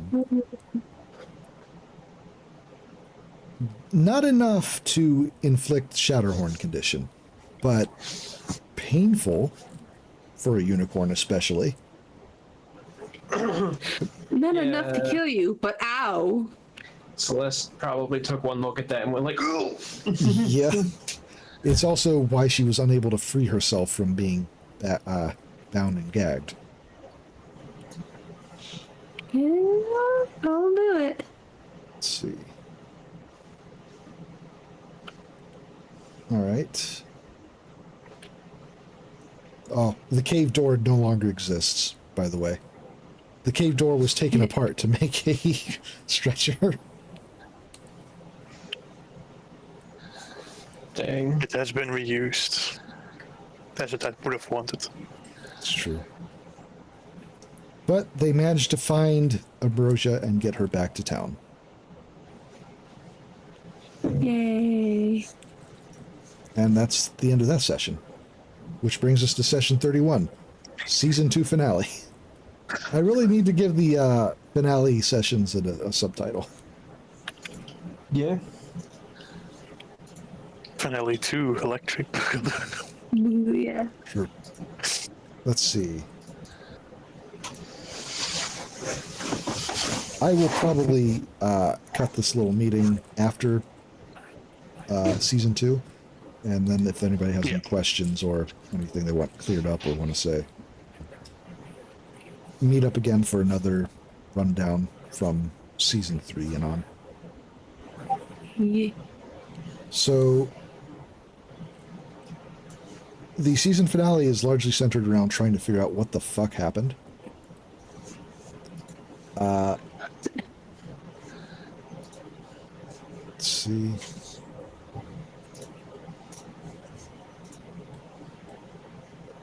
All right, so especially investigating like the storm and the swelling of the ocean, as well as trying to figure out what happened with Ambrosia.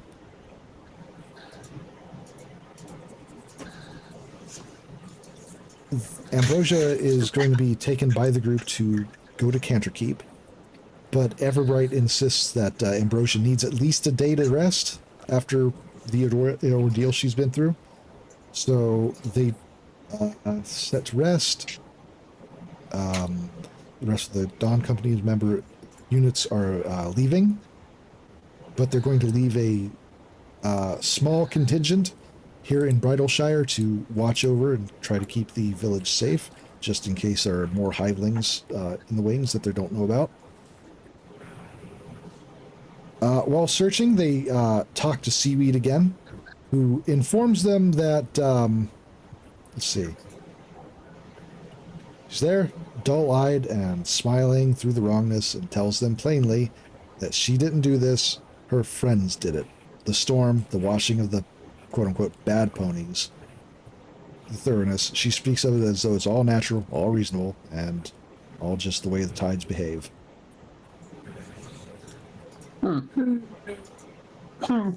Suspicious. Don't worry about it. She does... I choose to worry about it. Let's see. Where was it? The party does go back. Let's see. Oh, yes. Is this at this point that Seaweed remembers the other thing her friends wanted? And she goes into her shack and comes back out, pushing out a very large, semi-translucent green oval. Which inside is Freebooter.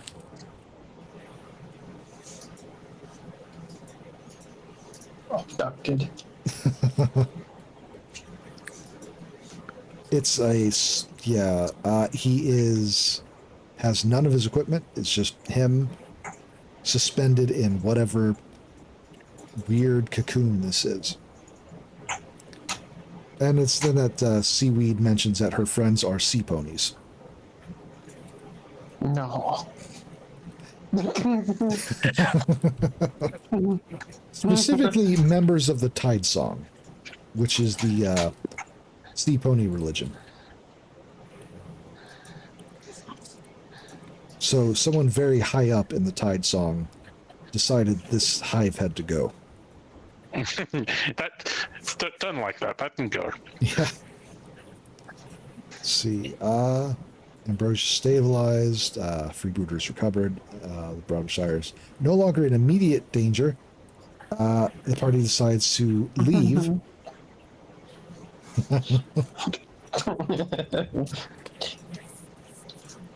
Okay, the group decides to leave, and it's a few days of traveling. When they reach the city of Canterkeep and find the gates are closed, despite being daytime. And they're closed because unicorns inside have been going missing. It's been going on for some time now. It What's that sign? begins. The legend of Gold Ray begins. And so this session ends with Ambrosia convincing the guards to let the party in to the city. Since, I mean, you know, it's not people disappearing. It's just some newcomers from outside. Restocking the lost ones. Yeah, there you go. And yeah, that's where we cut for this. That was 31 sessions. So we might 31. Yeah, we might end taking a little while on these. I had a feeling it was going to take a while. That's Session 31, November 3rd, 2019. Yeah, we've got a little while to go. Don't worry about it. Stay tuned for next season. So I want to thank you all for joining me for the recap of the early. Thank you for providing it, Sessions? Ryan, and taking us back to wonderful, wonderful memories of punching Plumforgot in the face.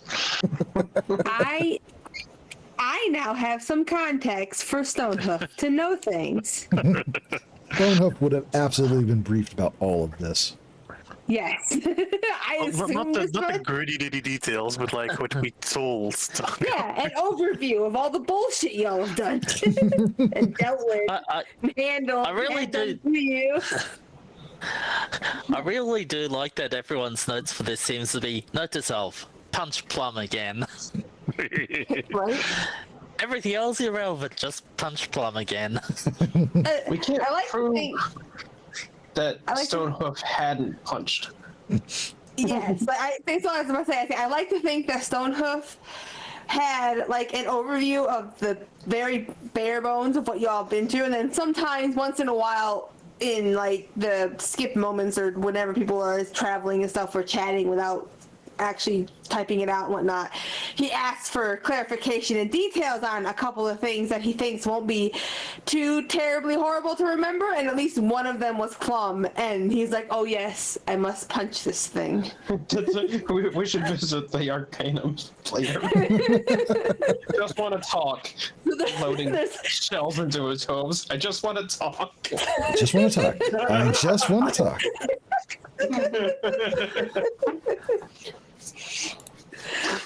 I have a God, couple of words to say to a certain pony you have. Those words are stunning hoof. Are we going to turn punching Plum into an initiation ritual to join the party? Can you think of better? I like it. In fact, I think this should be a Dawn Company thing. You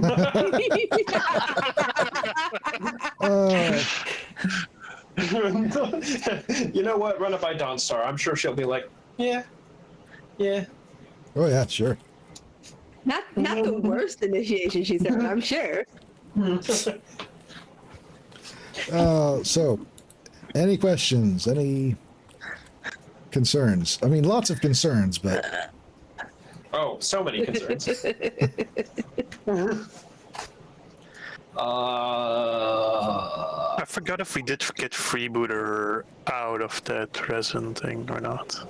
I think pretty sure you just collected it and brought it to Dawn Company, and the Dawn Company was going to take care of it. Okay, so disposed of him quietly. Good.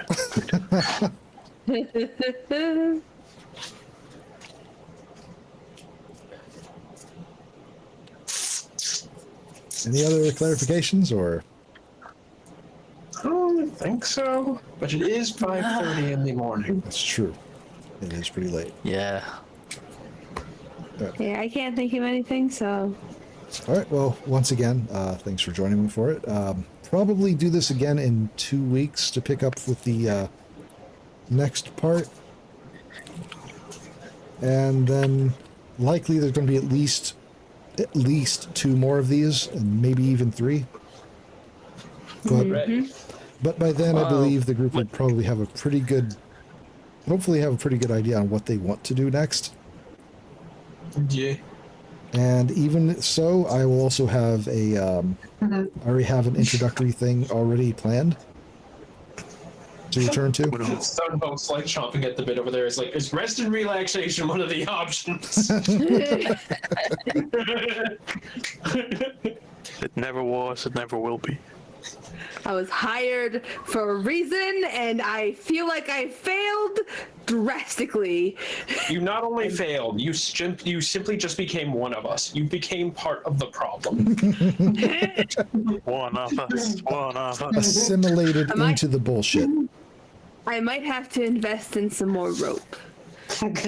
You just show up at Dawnstar's office, and she's just like, Stonehope, what the hell happened?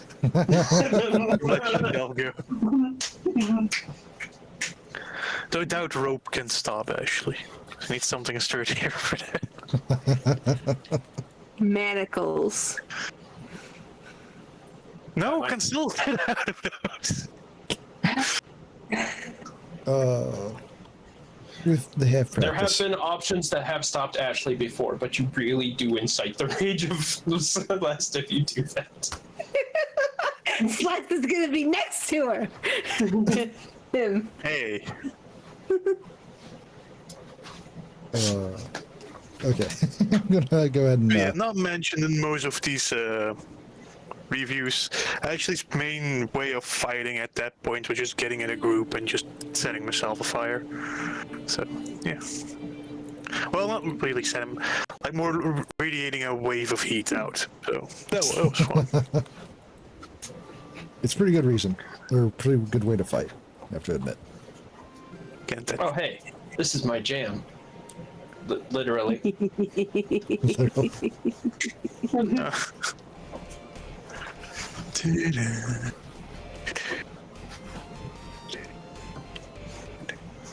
I think it's only right to play everyone's song before we end out.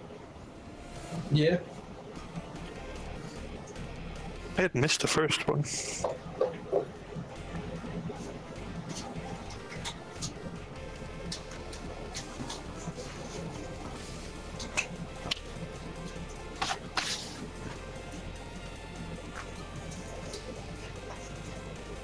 Most everybody else's theme is really chill, and then it gets to Celeste's theme, and it's just kind of like, yeah. What'd you say? Most everyone else's themes are really chill, but then you get to Celeste's theme, and it's like, yeah. You could songs that you could dance and or fight to. This song, or these songs, all by Kurt Boy Bebop, by the way, which everyone knows, but still. I need to commission him again. I've been saying it for years now, but I do need to do it still.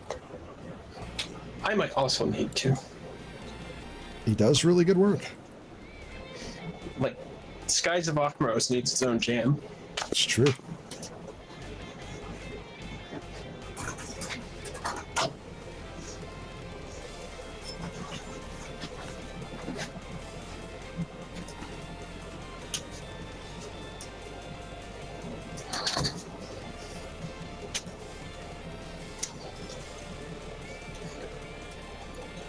Oh, right. Can I share the sketch? Oh, the sketch? Yeah, go for it. Yeah. For other games that Ken might be running down the road.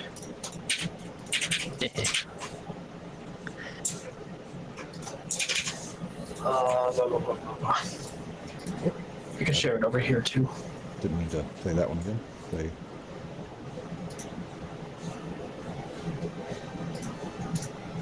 put it there because it's relevant. And then put it over here because I'm talking about it. Yeah. Yeah. It's gonna be a fun reveal.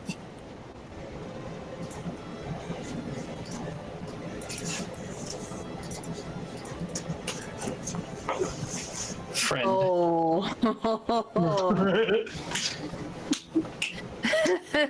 Is that twin drum-fed shotguns? So, there's a funny story about that. You notice that they're both drum-fed and belt-fed, which I know is inaccurate as all get out. But it turns out a Tommy gun doesn't look like a Tommy gun unless it has a drum mag. That's true. Yeah. I like the bracers. It's a good the touch, extra yeah. little the lean back on these to stabilize myself. Yeah. It's very good.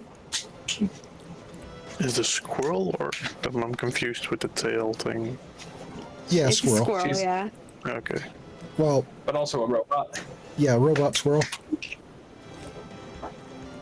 As you do. So- Do you give them nuts? Oh no, Give you I nuts. recognize this robot squirrel. Right? Right? You love this. I'm responsible for this robot squirrel. No, you're not. You're literally not. You have no responsibility over this situation. That makes me feel worse. This is Miss Thompson.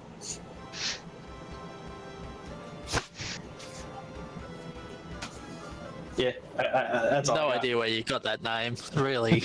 No, Yeah, no. right? It is a mystery. I will feel some context here. So, this is Zane's character for. Excuse me. Jazz junk. This is Zane's character for Jazz Junk, which is a one-shot I'm going to be streaming. It's set in a station in geosynchronous orbit over Earth at the end of a space elevator. Is populated entirely by robots left behind by humans who have completely abandoned Earth. Miss Thompson is a Mrs. Nutsy model. The Mrs. Nutsies were educational and entertainment animatronics, essentially, to teach children or entertain children, usually both. In this case, how not to do gun safety. Well, it has been 200 years since the last human passed away. And longer since they were children. Yes, and even longer since they were children. What a few centuries without children does to a... You're in your kitchen, aren't you, Damo? I was walking through the kitchen, yes. It's appropriate with the robots. Yeah, this is what just a couple centuries no kids does to a Teaching model. Among other things, but I'm not at liberty to discuss them right now. Looking forward to that too. That should be fun. Yeah.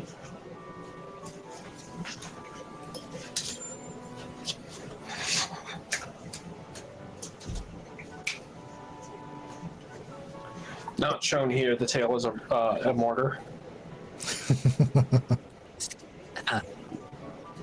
Creative.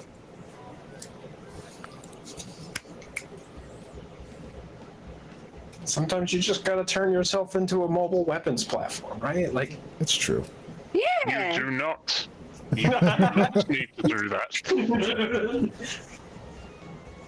Easy for you to say. You're already a mobile reference. look at how much fun I'm having.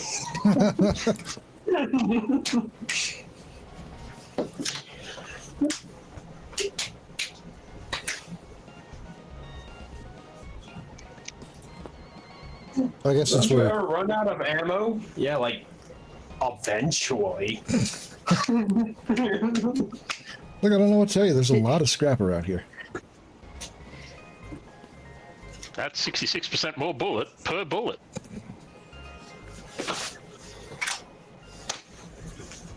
And then once you run out of ammo, here's your order.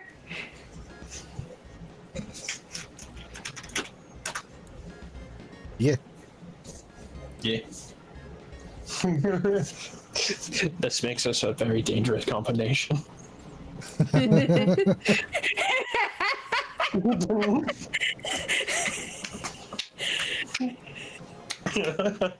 Thanks, chat. Here we go again. You're welcome, Miss Thompson.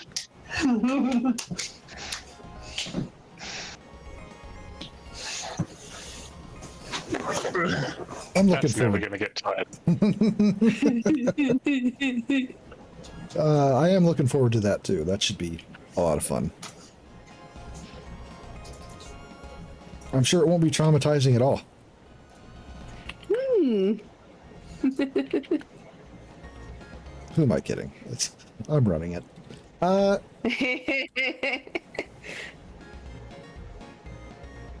But in other TTRPG news, I also commissioned Zane for Art of Salva. So that should be fun too.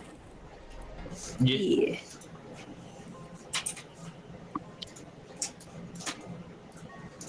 Addy. I'm trying to think, do I know a Salva?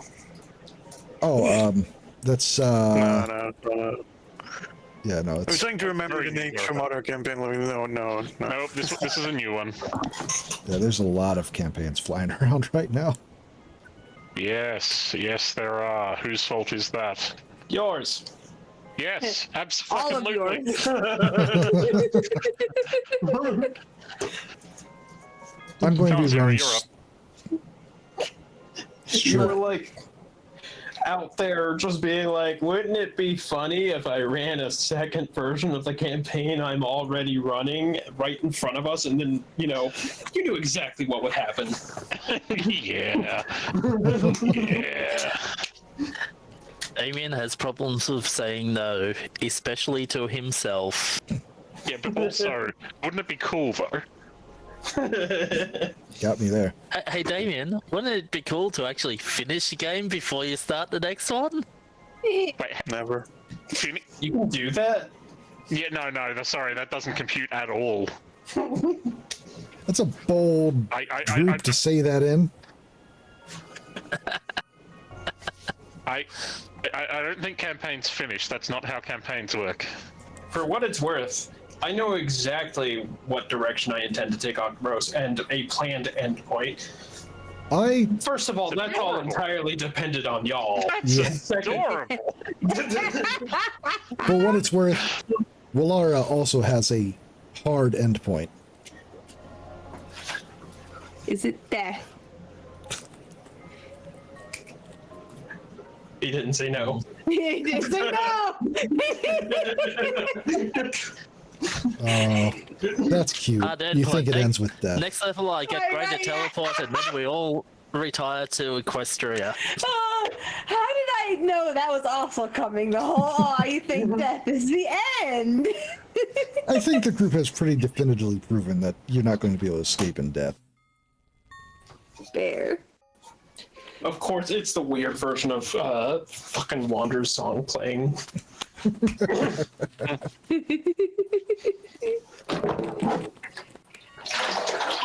Be right back.